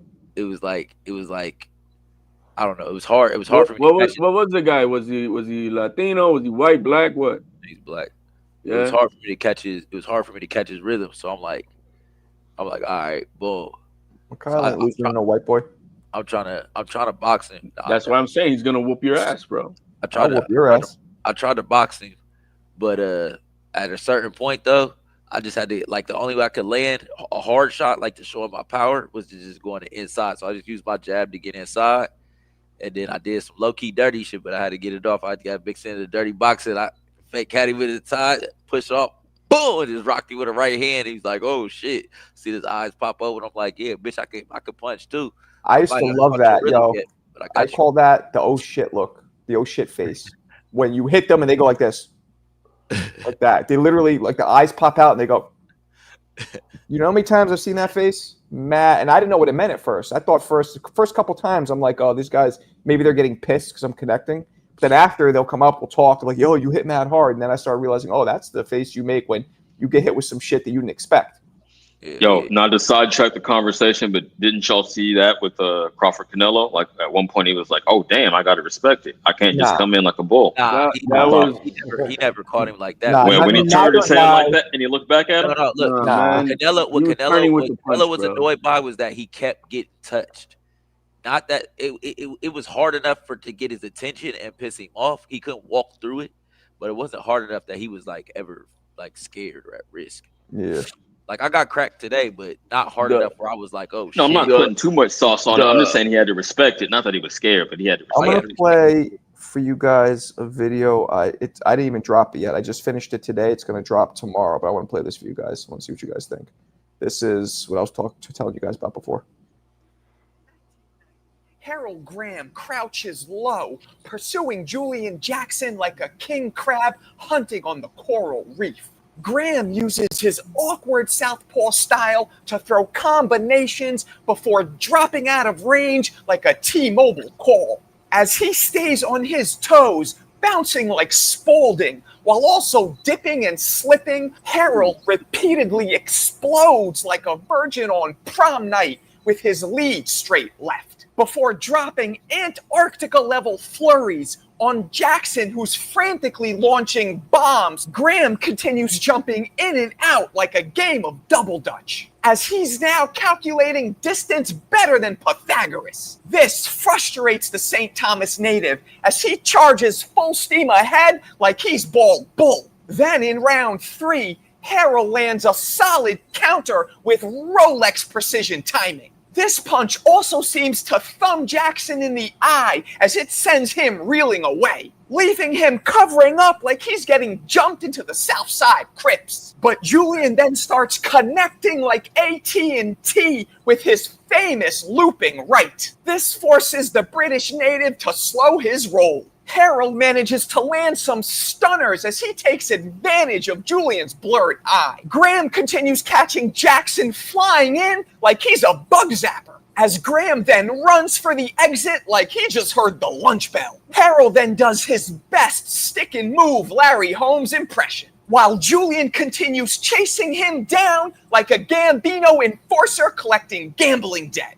Graham capitalizes on Jackson's recklessness by landing a counter that knocks the kickstand out from under Julian. Harold continues going in and out like he's the spokesperson for Astroglide. So with the utmost urgency, Julian then jumps in hot pursuit like an R-73 heat seeker. Graham is able to evade the bum rush by free spinning Jackson around like they're competing on Dancing with the Stars. Julian continues fine-tuning his timing like he's a Casio repairman as he just misses another looping right cinder block, which sees Harold slip and then piece him up like a Kit Kat. Moments later in round 4, the same looping right neutron bomb detonates right on the butt, which leaves Graham sleeping while standing up like he's a giraffe, as he gets folded like some Han Dynasty origami. And as Harold is on the floor making snow angels, for some reason, the ref starts counting while Graham is snoring and his eyes are shut tighter than a Citibank vault. The ref finally comes to his senses and what the fuck is he doing, bro? Like, why are you counting? Yeah, the dude is snoring and his eyes are shut. And he's counting 1, 2. I'm like, what are you doing? Yeah, that's the first thing, the most obvious thing. What a it's irresponsible rep. Imagine, I don't know. It's dangerous, right? So, but it was like the way you do that. Let me get this off real quick. The way you did that, Marco, was like Shakespearean because dude was really piecing them up in and out, good timing, and just frustrating them. But all it takes is one when you got that kind of power. So it was a Shakespearean tragedy to me. But I was all into the story till you said in and out like Astroglide. I was like, fucking Marco. You know what? 2 things I walked out of that, bro. Michelle Rivera be trying to look just like Jackson. You know, the flat top. Yeah, you know, and the way he knocked them out is how Devin Haney's gonna get knocked the fuck out. Well, that's where you got to take it. Okay. You've got to give him the count. What about Wilder and Fury? You wouldn't start counting. You got to give him the count like Wilder and Fury. No, that was a bit more. I don't know what the distinction is. I can't put my hand on it, but he was. The distinction is one guy wasn't going. That's the difference. I'll give you that. Graham was probably the best British fighter not to win a world title. That was a Hail Mary. That's what that was. Dude was crazy. Hey, it landed. It only takes one. It was a Hail Mary. Yeah, that was. But if you saw my video, I lined it up where he was setting that up. Yeah, he was for a few rounds. He was setting it up. Yep, he was setting it up, and then he caught him with it. That's one of the. I didn't have enough time, but the beginning of the video says Trojan horse. The mythical hardest puncher in boxing history, because that's what a lot of people think Julian is. They think he's the hardest Pound ever. for pound. Yep. I've heard it. Yeah. You got to consider it. I don't think he is the hardest pound for pound personally, but Ooh, who would you? I put don't up know, man. above? He knocked people out cold. It wasn't stop. It was just one punch you out. Right. That was his consistent ammo. One punch you out. Hardest in history. Hardest one punch has to be Wilder. It has to be Wilder. I was about to say. Even pound for pound, I would agree. I don't the think dudes so. outweighed him. Hardest puncher, The dudes outweighed him. So put out like 40 people.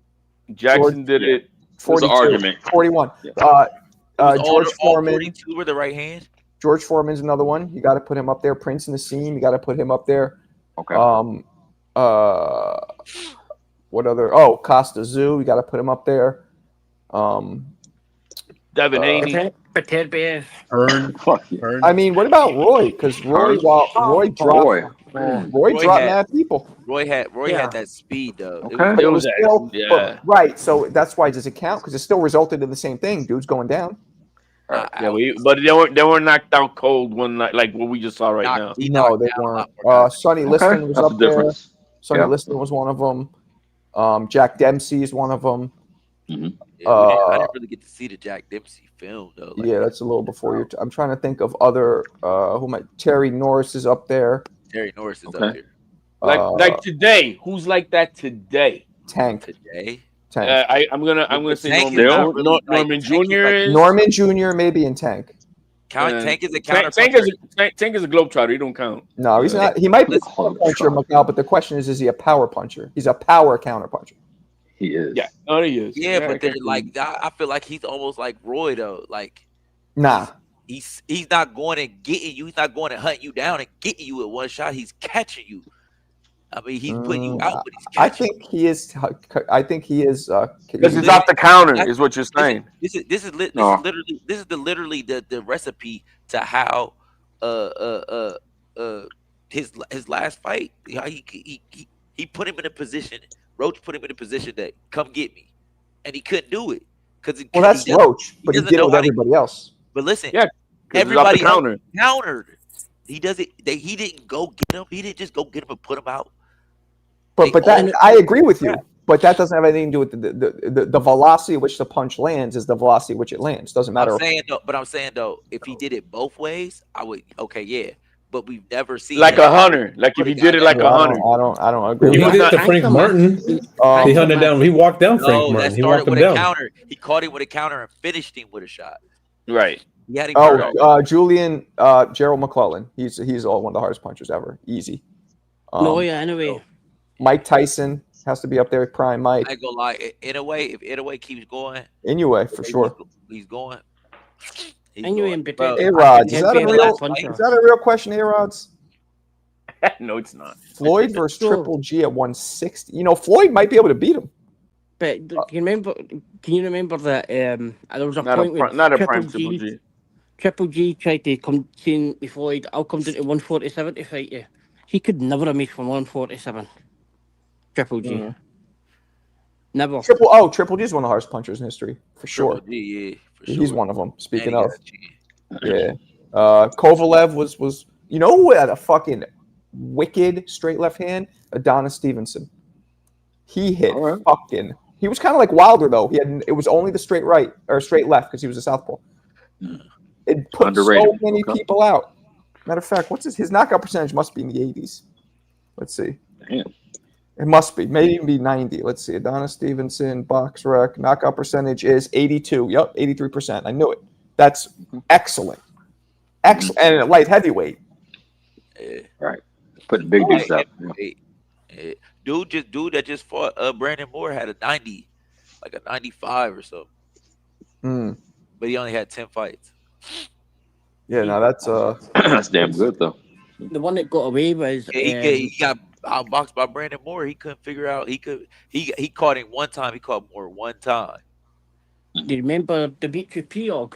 Yes. Yeah, he retired because of injuries. He was undefeated all knockouts, I believe. 50, I think he had 20 fights, maybe 17 or 18 knockouts. He's the only guy to knock out Danny Jacobs. Only one.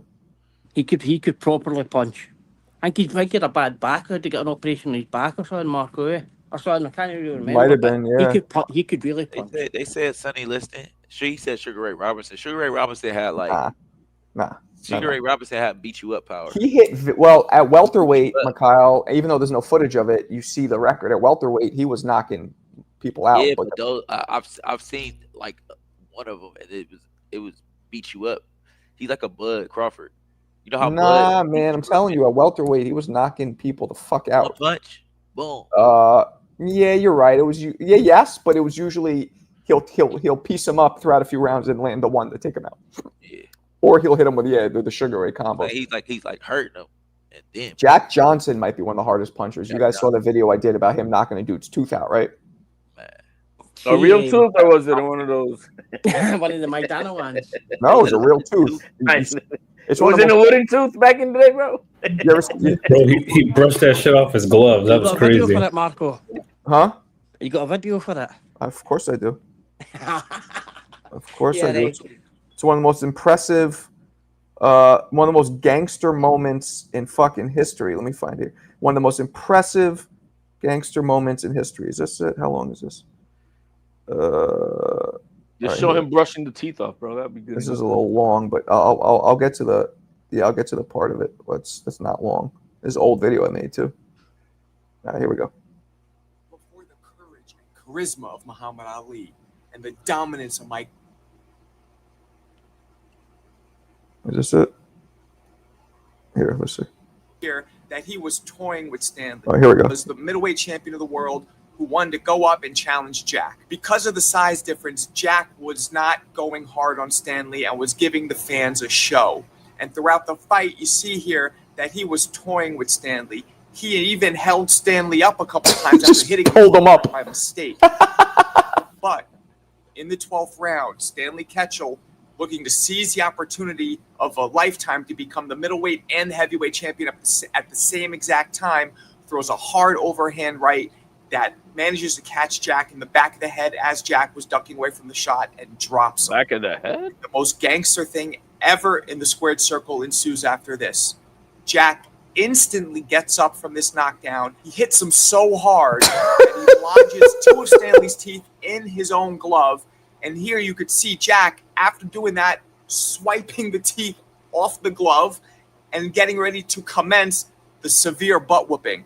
But at that point, Stanley Ketchel was out cold, and that was it. How gangster is that? How fucking literally within seconds of getting dropped, he got up and put him out cold. I didn't see that punch behind the head, bro. Okay, good for you. But yeah, so that was fucking gangster. That was crazy. So that has to be one of the hardest. I mean, is it reported how many teeth or anything? Did they ever officially? I think it was 2 teeth. I think 2 teeth came out. And I don't, they weren't wearing mouth. I remember looking it up because I was confused. Mouthpieces were just starting to be a thing at that time, so he probably didn't have one in. Nobody have one, but it reminds me of a story. I think it was a Sugar Ray Leonard. He was, he's fucking around with someone, and they got a little fresh, and they and try to hit him hard. Yeah, hit him hard on the cruise ship. Yeah, I saw that. And it lit him up, bro. So that's what him to the body. Well, yeah, Sugar Ray said to him, like, chill, don't hit my eye. Let's just play around. And the guy hit him hard with a jab in the eye, and then Sugar got pissed and dropped him to the body within like seconds. He was ready to kill him and shit. That's what Jack was like, yo, motherfucker, I'm picking you up like a rag doll and shit. Jack was holding. He used to do that with a lot of fighters. He would hold them up to keep beating them, and he would, because it was a lot of racism. He would sit there and speak in a slave accent to fuck with them, like, oh, master, you like this ass whooping? Oh, I sure like giving it to you. Like, he would just start fucking. He was out of control. Too bad we didn't have no audio of this shit. He was out of control. Yeah. He would mock him. He'd smile. He had a mouthful of gold fronts. Man, people think Ali was courageous. Jack Johnson was 10 times more courageous than Ali, considering the time when everything happened. But yeah, man, I feel like Jack should get more recognition, but he doesn't. I think you should do a video on Sergio Martinez putting Paul Williams out for the count. I mean, say completely out. I think you should do a video on Sergio Martinez putting Paul Williams out more than the motorbike did. I feel kind of bad for that fight because what happened to Paul Williams later. I know it had nothing to do with that fight, but it makes me feel bad. I just can never do it because I feel bad for him. How could you do that, Marco? Huh? Why would you not put a video up like that? It's one of the greatest knockouts ever. Yeah, well, I think I do have a video of some of the greatest one punch knockouts. See if where that punch is thrown for you, and it's brilliant, amazing. I think I do have. Let me try and find it. Hardest puncher, hardest punchers. Yeah, it's. No, man, this is tough. I know I have one. What did I put it on though? Yeah, I don't know where it is. That is one of them though. It's that, and yeah, I don't know what it's. That sucks. Sometimes I forget what I name it, so I can't find it. It'll take me too long. The library, the way you can organize shit on YouTube with your videos, you're kind of trash, isn't it? Yeah, it is. Yeah, it is totally. It's well, you shitty can. too. People don't realize, but you can go in. You can go. Oh, here it is. I did find it. You can go in and what's the difference between these two? You can go in and you hit in the YouTube when you go to somebody's page, you hit the little like search thing, and then you put in a word, and it'll pull up any videos that are of that word. For that person? Yeah. Well, no, for that channel. Right. For that, what I'm saying, for that channel, you can Right, able to exactly. search their catalog like that. Okay, Right. I'll try it out. Is it? No, you know what? I don't have. I didn't put Paul Williams in it. Never mind. I never put him. I think I just felt too bad. Maybe that's dumb, but whatever. I could have sworn I did see one of your videos with Paul Williams in it, Marco, but I might be misremembering. And I think I might have. And probably your greatest robberies ones with the rob Sergio Martinez. No Paul Williams videos? Nah, I don't think so. Man, Paul Williams was a cheat code. Until he wasn't. Yeah. Word. You know? That's why that video would be so great, because Paul Williams is a great fighter. Yeah. Huh. And sometimes when a fighter gets cheated out of win, and I don't think there's anybody that ever got more bad decisions against him than Sergio Martinez. Mm-hmm. Oh wait, this might be it. Hold on, I think I might have found it. Hold on. Oh, no, that's not it either. Damn it. Yeah, I don't think I might have not done it. I thought I did it, but I guess not. Who did you do? Which fight was it? I'm trying to find the one of Paul Williams Versus who? Sergio Martinez. Oh man. What, the first one or the second fight? The knockout one. That was, I forget which one that was. That's his second fight. Their second fight. Second fight. Yeah, that's the second. Yeah, no, I don't remember. Marco, what do you record yourself with? This camera right here. Or I used to do my iPhone too, but this camera's better. It's 4K. This is like an old phone, so. As a member of Marco KO, can I request you to do that video, Marco? What video? The Sergio Martinez one. Yeah, I could do that video. I mean, how long the second fight? How many rounds did that go? You could probably do two, because the first one's really controversial as such, but it was a great fight. Martinez versus Williams. I think he knocked him out in the 6th or the 10th, 6th or the 7th, I think. The second one. This is part 2. Okay, there's a minute here. Yeah, I mean, I could do that. I don't remember before. The first fight was. What's that? The first fight's a great fight. No, the second fight, was it action-packed before? Yeah, I could do that fight. For sure. Yeah, I mean, the second fight was a good fight. I mean, Paul Williams, the punch he got knocked out with, I think it was like was it a check hook or something? But he was getting caught with that punch the entire fight, man. I think Emmanuel Stewart was on a call too. Was he? Yeah. Punch actually catches him and he'll come out. Oh, see, it was only round 2. Weird position. It was only round 2. So, I mean, I could probably make a video, but it won't be a lot of shit. The way he throws the punch in that, Marco, it's completely unorthodox. Yeah. The way he is and where he throws it for, and the way he's set to throw it. You could never see that coming. That's true. Yeah, that's true. Yeah, I don't know.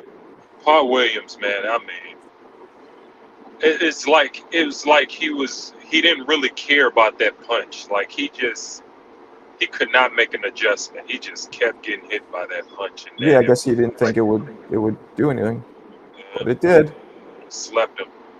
badly. Yeah, that was brutal. Brutal. Yeah, Paul Williams was. I remember. I'm cool with Winky Wright, and I interviewed him one time, and he was telling me how he felt like Paul Williams was an octopus. He said at one point during the fight he laughs. You see him laugh. He was like, "Do you remember seeing me laugh?" I'm like, "I don't remember that." He goes, "Yeah, because I'm sitting there thinking this guy's like a fucking octopus. He just doesn't stop throwing punches. It's like 7 arms coming at me." Yeah. It's wild. Like he kept his chin up all the time. It like Mm-hmm. it kind of reminds you of Chico Corrales. They kind of remind me of each other a little bit. Tall fighters. Yeah, but Chico didn't. Chico had short arms and threw short punches. Paul Williams really used his range.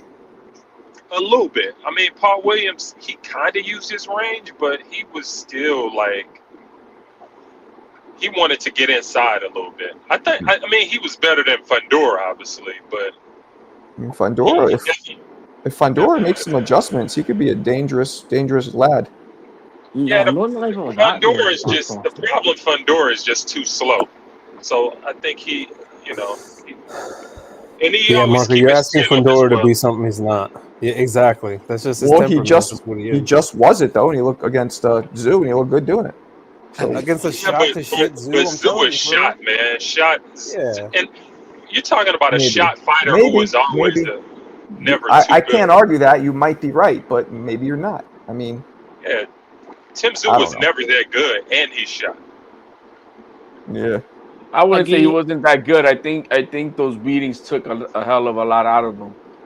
Those beatings really diminished and he turned into a Spence. Punch resistance is gone. Well, the only beating he took was Backlund. Yeah, that's the only beating he took. No, he took with Fundora was a war. That definitely took. That was a war, bro. And that was a war. In my opinion, that should have been Zoo's last shootout at the OK Corral because originally he was supposed to fight Thurman. You know what I'm saying? So I think they meant for that one to be, the cash out for. I think Thurman would have beat him. I think Thurman would have outboxed him. I do too. Thurman's gonna beat the fuck out of Fundora, so it's all good. Nah, no, he's not. Yes, he is. Yeah, he is, Marco. I don't know. Guys, I think if he makes it to the ring, it's all about if he makes it. If he gets Thurman there, is very smart, but it's the only time me and Alan they are on the same page. But it's only because Thurman is black. We're in agreement. It has nothing to do with that. It's just I'm not a believer of Fundora. I just don't think he's like Fundora is really a fringe C+ fighter. He's not good. Damn. Yeah, he's not good at all. I mean, I have Fundora, Riley, Barrios. I have all those guys at the same level. It's just that he's a freak, but he's not good at all. Super freak. He's super freaky. Yow. I don't know. I see Thurman dropping a bomb on him like Mendoza did, bro. And don't get it twisted. Like Fundora is an exciting fighter, so he's exciting. He's a fun watch, but he's not good. Yeah. We confuse that a lot. Exciting fight, and I've noticed that as of recent, really. That I'm like, we confuse a lot of exciting fighters with being great fighters. Exactly. Get beat the fuck up. Damn. So a lot of you guys think, AKA Virgil Ortiz. No, I'm biased. Agrees with me. I think Thurman's gonna lose, but another guy like Marcos Maidana, he wasn't really good. Really fun to watch, but he was good. He wasn't good. I He was a KO disagree. puncher as well, though. What wasn't good about him? He had a very awkward style. It worked. He hit hard as shit. Yeah, I mean, I wouldn't say he hit hard. He just threw punches and bunches. He would overwhelm guys. He would hit you in the back, and he'll hit you in spots where you never thought you would get hit. You're right, but I disagree that he hit hard too. It was both. It's all right, man. But he wasn't.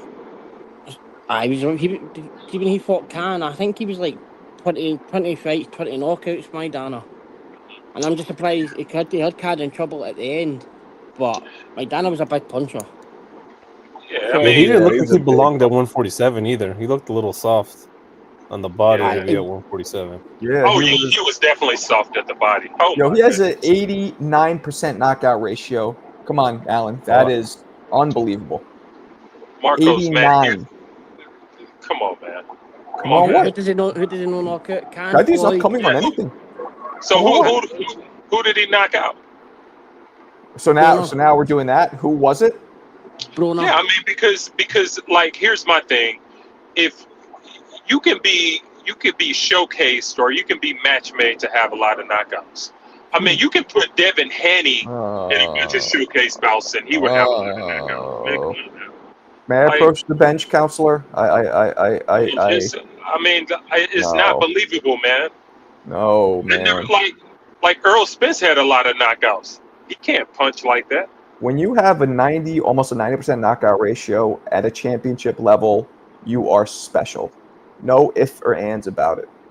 I don't give a fuck. I get if he only fought, club fighters his whole career. That's one thing. But when you fight at the championship level, and you were a champion, no, that's super. What titles did Maidana have? Oh, here we go. No, you said at the championship level. Let's talk about it. What title first did he off, have? I don't even know if he had a title, but he fought champions. He has Mayweather's two. But he fought champions. So when I say championship level, I mean when you're fighting champions, not when you're just going out there and fighting club fighters. What belts did he win? I don't know if he ever won a belt, but he was fighting top contenders. Of course he did. Let's be real. The only way casuals know Marcos Maidana is because he shut Broner up and he had some good bouts against Floyd. No, he actually never won a belt. He never won a belt. He beat the belt with Broner. Nope. You're talking about somebody who watched boxing, Nope. Mark. Unless it's the WBA, because they don't have that in boxing. They're on box rate doesn't. Yeah, it might be WBA. But to me, what I'm saying is this: when you're fighting former current champions, when you're fighting top 10 contenders, that's the criteria for me. When you're doing that, which is what he did, super impressive to have a 90%, almost knockout ratio. Yes, but here's the problem with that.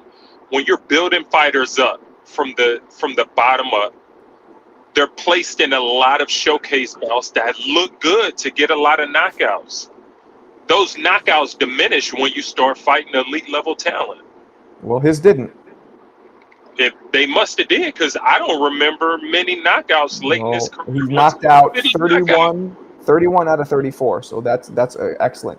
Clarissa says that. But who did he knock out? At the post fight, Thurman is going to explain in third person how Thurman got whooped. That's funny.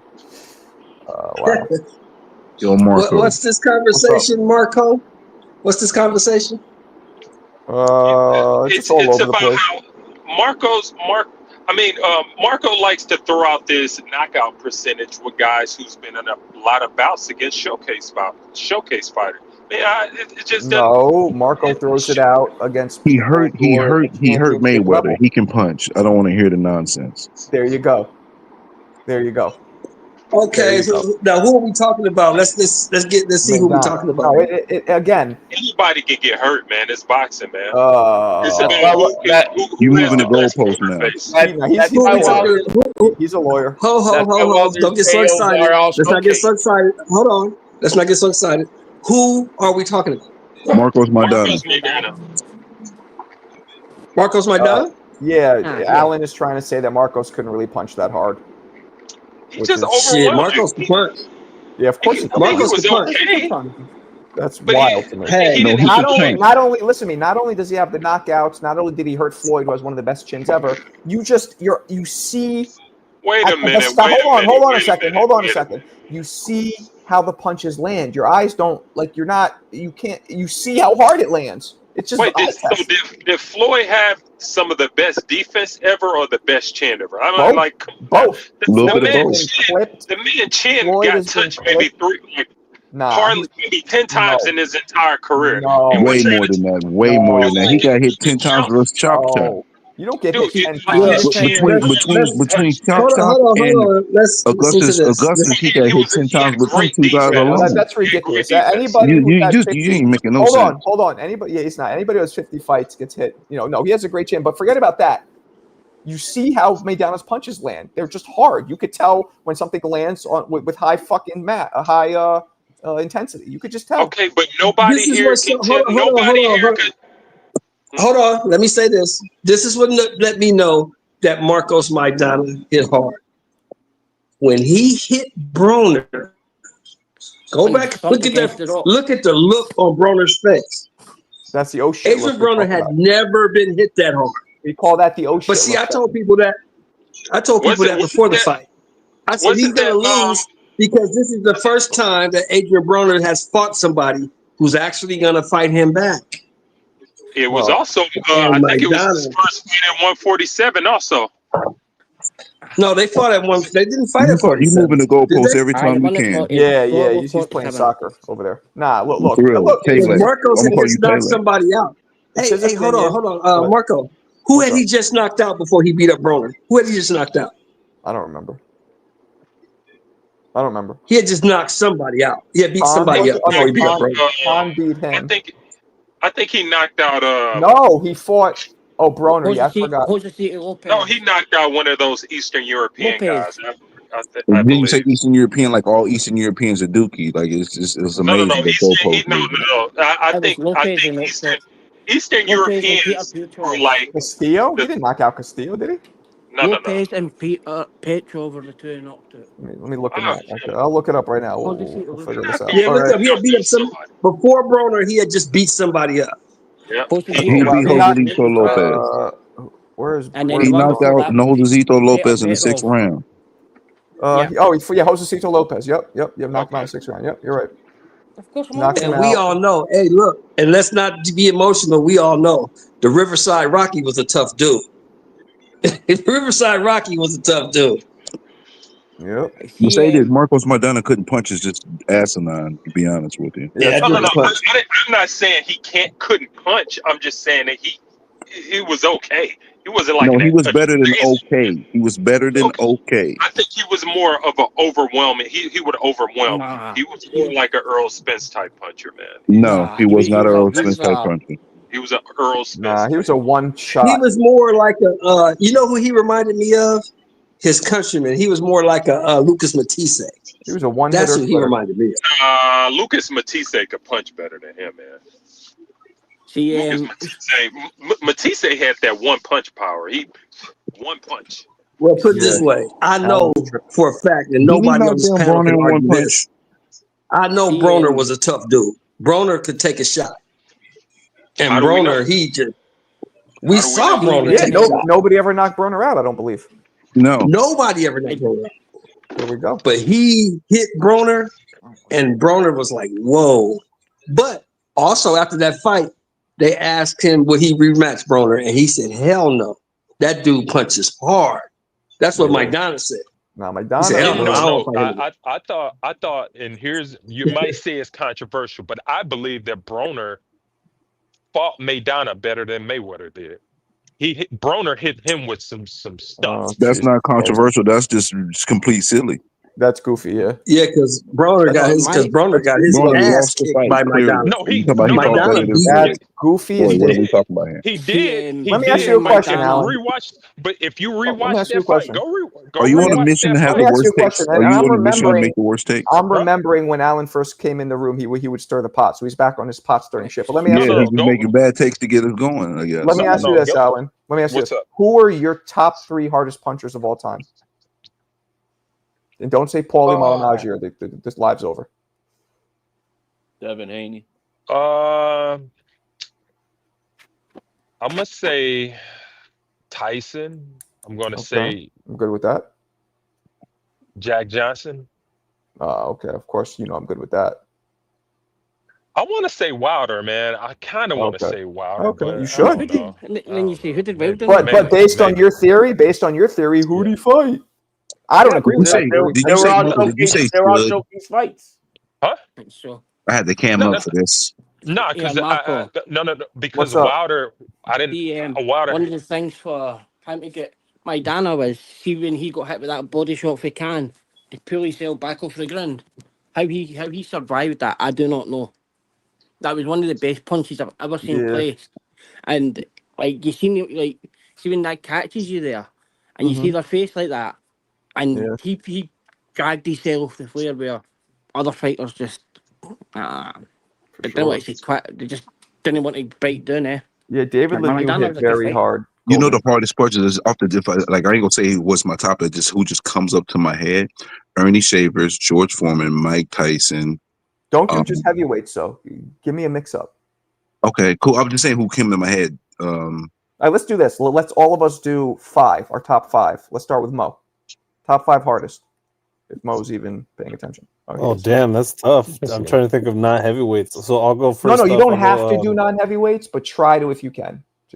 Yeah, I'll go Wilfredo Bazooka Gomez. I think he was like 32 with like 30 knockouts or something crazy like that. Shit. Wilder, that's 2. Okay. Let's see, 3 more. Fuck, this is kind of Tommy Hearns. There you go. Tommy Hearns. Alexis Arguello. Okay. One more. And trying to think, who was a really good puncher in the 90s. I'm trying to think. Diversify this shit. Diversify your bonds, motherfucker. Costazu, why not? Jersey Bob. Jersey Bob. Top 5 hardest punchers ever. Unless you're sleeping. All right. HLD. Top 5 hardest punchers ever. See, the fucked up thing about it is I start thinking about one punch KO. Do I talk about just stopping? Whatever you think look the hardest. Like power, like sheer force when it lands. Right now, we just saw Jackson. He definitely has got to be one of those. Wait, my man just said it. He is Wilfredo Bazooka Gomez. Okay. 44 fights, 42 knockouts. Okay. Wow. See here, Mike Tyson, obviously for me. Okay. George Foreman. Okay. Man, give me David Tua. Okay, I like that. Left hook. Mick, top 5 greatest, hardest punchers all time.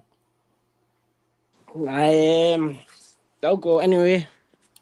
Anyway. Okay, better be. So you're doing current guys, okay? I'll take but I can go back the way a bit. No, give me the of all time. If you think they're of all time, that's fine. But no, I don't know if that was my all time, but Trinidad, that's a good one. I'm trying to think a wee bit further back than that, Marco. John Conte. Who? John Conte. I don't know what that is. Well, see, there's somebody you need to look up, Marco. Okay. John Conte. He punched hard. I don't know what that is. He punched hard. All right, who else? That's 2. How's that 2? That's 5. 4. I can't think of another one now, Marco. That was only 3, I think. How? John Conte. Who'd you say? Anyway, Trinidad. Inoue, Better Biev, Conte, Trinidad. Yeah, one more. My bad. I thought you restarted because you were doing all current guys. Ricky Burns, man. Don't forget Ricky Burns, bro. Go ahead. One more. If it was punching Puerto Ricans, Ricky Burns, but no, I'm not going to go with him. One more, Papa. I'm just trying to think somebody who would be ordinary bear. They punch hard, but David Hay.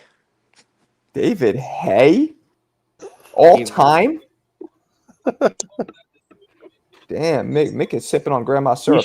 You should have said Ricky Burns, man. I told you to say Ricky Burns. All right, Alan. Your turn. Mick, what about Ken Buchanan? Wait, hold on a second. Let's go in order here. Alan, it's your turn. If you want to name the first 3, you name them and add 2 more to it, or you could reset it. Okay, I guess he's filing a motion. Brim, top 5 greatest. Okay, the 5th one's going to be hard, but Ernie Shavers is 1. Julian Jackson. George Foreman. Okay. Mike Tyson. Okay. And that 5th one is the one that's just get eaten at me. I was trying to include another lower weight class, but it's like kind of hard. You know what? I'm going to jump out the window. Rocky Marciano, number 5. Oh, hold on. You know what we got to do. Whenever Rocky Marciano's name comes up, you know what we got to do here. Every time I start talking about boxing, a white man got to pull Rocky Marciano out their ass. And technically, a white man didn't, but whatever. Shelton, top 5 hardest punchers ever. All time. All time. Okay. And then Bob, you're next. Let's go. Number one, the Brown Bomber, Joe Louis. Ooh. He was hard. Okay. I can't believe I slept Number on that one. two. It's a good one. Good one. Number 2, hard puncher. Sugar Ray Robinson. Okay. Might have Hard been more puncher. of a accumulation thing. But Number okay. 3, the man with the most knockouts in boxing history, the old mongoose, Archie Moore. That might be more of a lengthy career thing, but okay, I got you. He got more than anybody else. Nobody came close. Oh, I know. But he also fought way longer than everybody else. But go ahead. Yeah, that's true too. It's like Number LeBron 4, taking the scoring title. He's been playing since 17. But go ahead. yeah, right. Number 4, Ernie Shavers. Every heavyweight in the 70s said that motherfucker punch like a. Ernie Shavers has to be in everybody's top 5. If not, it's not valid. It's not in mine. What's the 5th one, Shelton? Ernie Shavers is probably the hardest puncher of all time. Probably. 5th one. The 5th one, I'm gonna have to go with. You know who I'm gonna go with? I don't. Spit at me, dog. Come on, man. I'm Say gonna it. go with. Devin Haney. I'm gonna go with the G-Man, Gerald McClellan. Man, that's great. Okay. He was there. He was up there. Top 5 hardest punchers ever, in your opinion. Gotta go with George Foreman. Okay, that's one. Big George. Big George had power young and old. Sure did. Yes, he did. Be honest, Marvin, you're right. Deontay Wilder. No matter who he knocked out. There you go. Nobody's He ever knocked done him it like that. He knocked him out. Yep. And allowed him 1 punch. Yep. I was Except just for looking Brazil, at we it. can't count Brazil. We can't count Brazil. You got to take that one. Let him finish, Sheldon. I was just watching the Hitman when he decapitated Thomas Hearns. There you go. How about when he Durant? Decapitated Durant. Okay, I'm with you.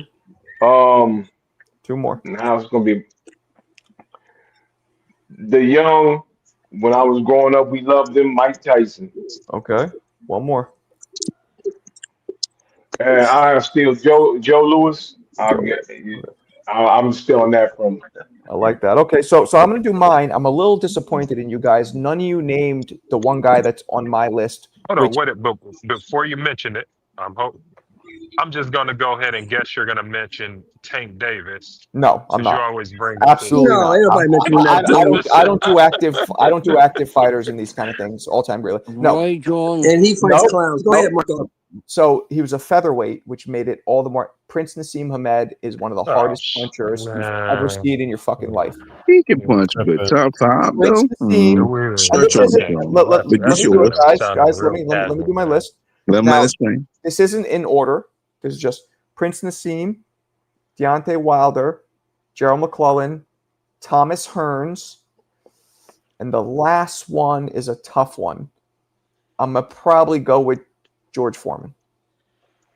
But Marco, what's you're up? laughing. I said David Tabor. Good list. Good list. I like that list. David can punch. David can punch, but David fought out of his weight class. You know, when he went to heavyweight, he didn't have the same pop. So he only never big shout out to whoever mentioned Archie Moore. That's awesome, man. That's a great one. I love hearing Archie Moore. It's a great one, but you know, again, it's like a LeBron James scoring title thing. Not really, because if he was knocking people out as an old fuck, that's an accomplishment in itself. Well, if you see who he was in his 40s knocking people out. In his 40s, knocking them out. And I still say when he fought Rocky Marciano. When he fought Rocky Marciano, he was 39 years old. No, he wasn't. He was 43, I believe. See what I think with the triangle theory. Roy Jones got knocked out by Henzo, and David Hay knocked Henzo out in the first round. Bro, he got knocked out. How old and how much punch resistance he had by the time he got knocked out by dude? He had to fully rush it. He had to fully rush it behind him at that point. Roy Jones was a shell of himself. Are we really going to do this? You gonna hold on to that? Hey, let Mick hold on to that, man. Let Mick hold on to that. Champ. How about this? He had fucking Kajimov and everything behind him. Well, check this out. What are Hand on the the top page. 5 softest punching champions ever? Ooh, okay, let's do that. Mo. Oh, I'm Paulie gonna start with Malignaggi. Devin Haney. Paulie Five Malignaggi. Paulie softest. Malignaggi. Wait. Paulie Hold on. They Malignaggi. have to be Hold on, champions. guys. Malignaggi. Let's include relatively dominant champions. I don't want to include anybody who just won a belt for a second. Yeah, they at least had to either Okay, had the title twice or had the had it title for with a couple for a few years. years. Okay, Yeah. okay. Go ahead, Who's Mo. gonna what was the start us question? off? Mo start. Damn, I What stepped was the away. question again? Guys? Softest, weakest Softest punchers, punching champions, champions, and not champion just one time. not belt holders. I mean, like you had to either have won 2 different somewhat of a reign, championships that kind or of shit. held the title for at least a year and a half to 2 years. Retired. Hold on, one at a time, please. Somebody who had held the belt for a At decent least amount of time. a year and a half to 2 years, or 1 and 2 different Go different ahead, times Mo. or 2 different divisions. This is easy. Or active. Guys, Yeah, please. Everybody's talking over each other. This is kind of tough.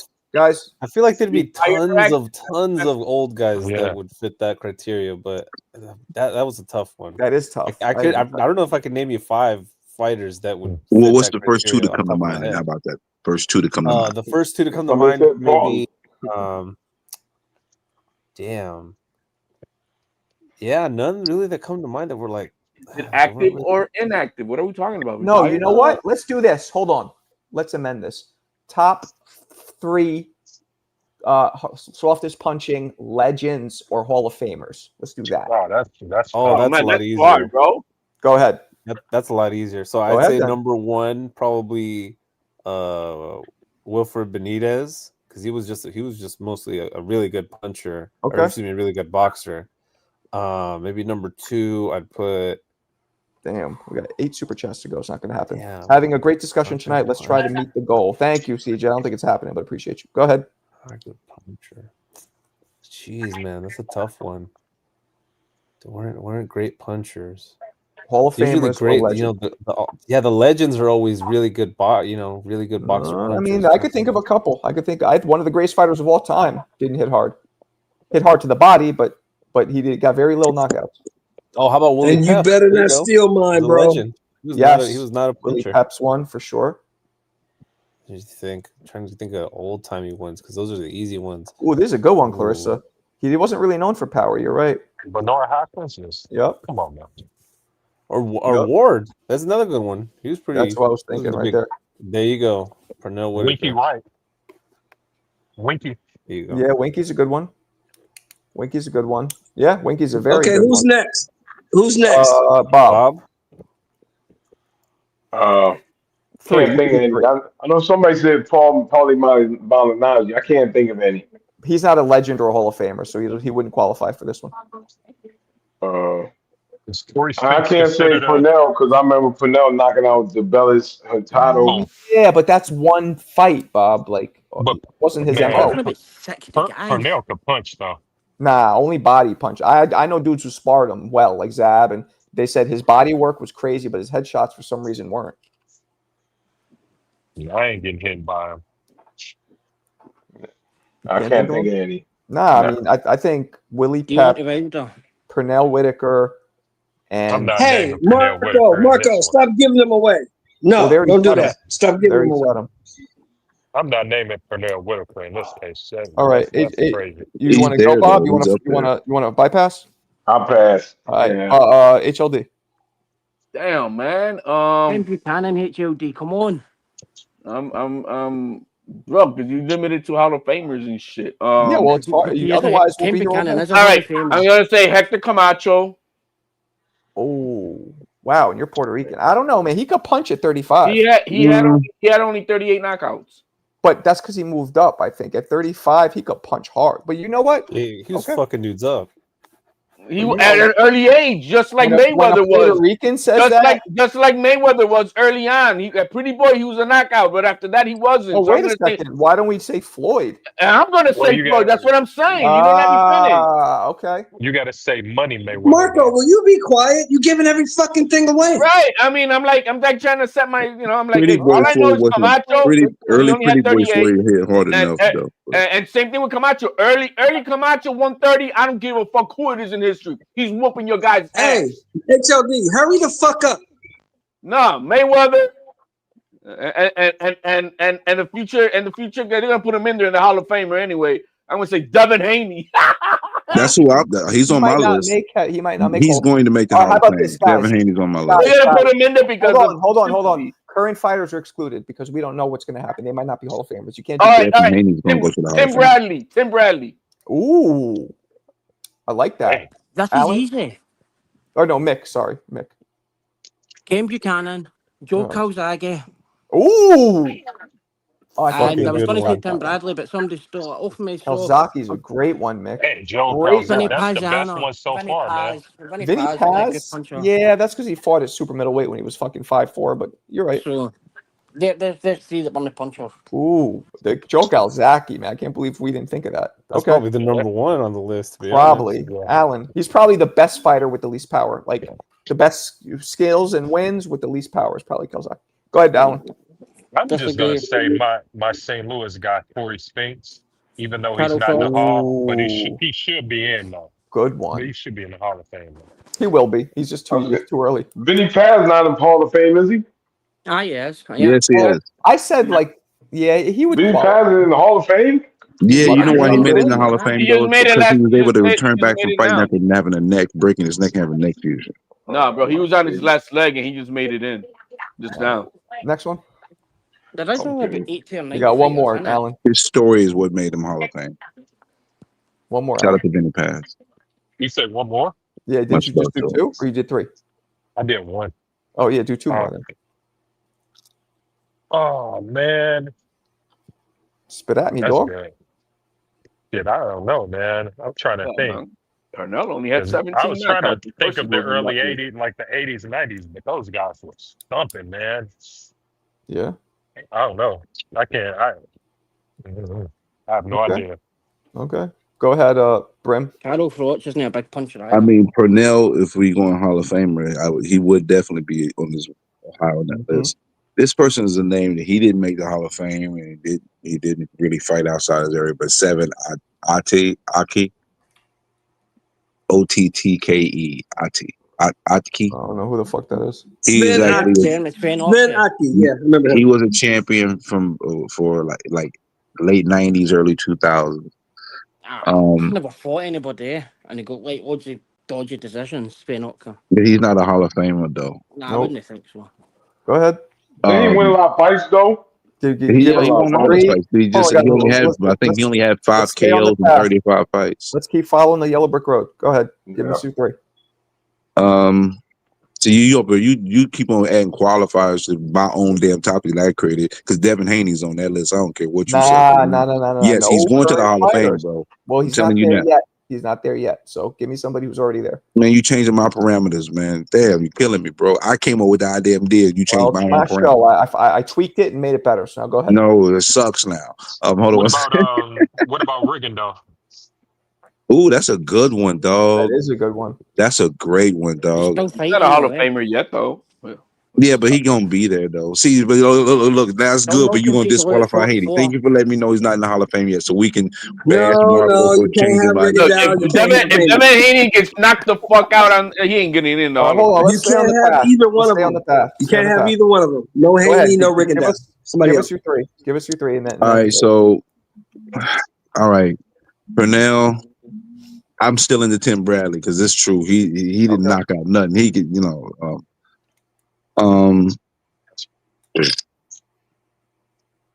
Hall of Famer. Yes. Sheesh. They mentioned them earlier. I'm surprised nobody repeated it. I mean, people can say Floyd, but the thing is, early Floyd, he wasn't soft punch. So you could say Ward, man. Ward was a Ward didn't hit hard. Yeah, he wasn't a KO guy, but he's definitely on the lower end of the hardest punching of the champions who are Hall of Famers. Yeah, Cal Slappy never. All right, we got one more.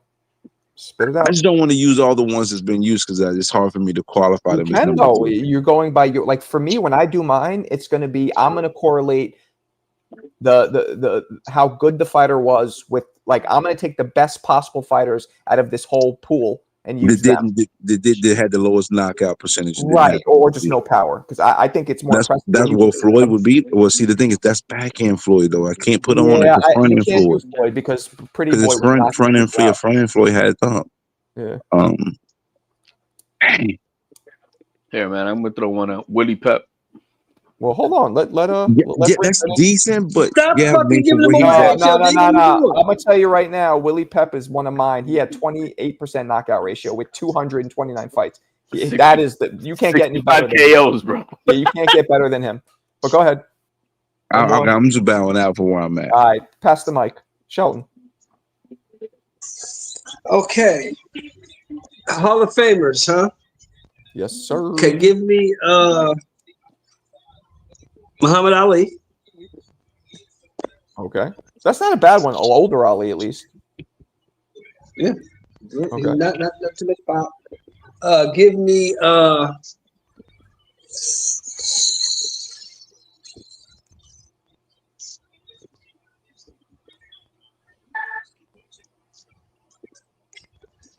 Mickey Ward.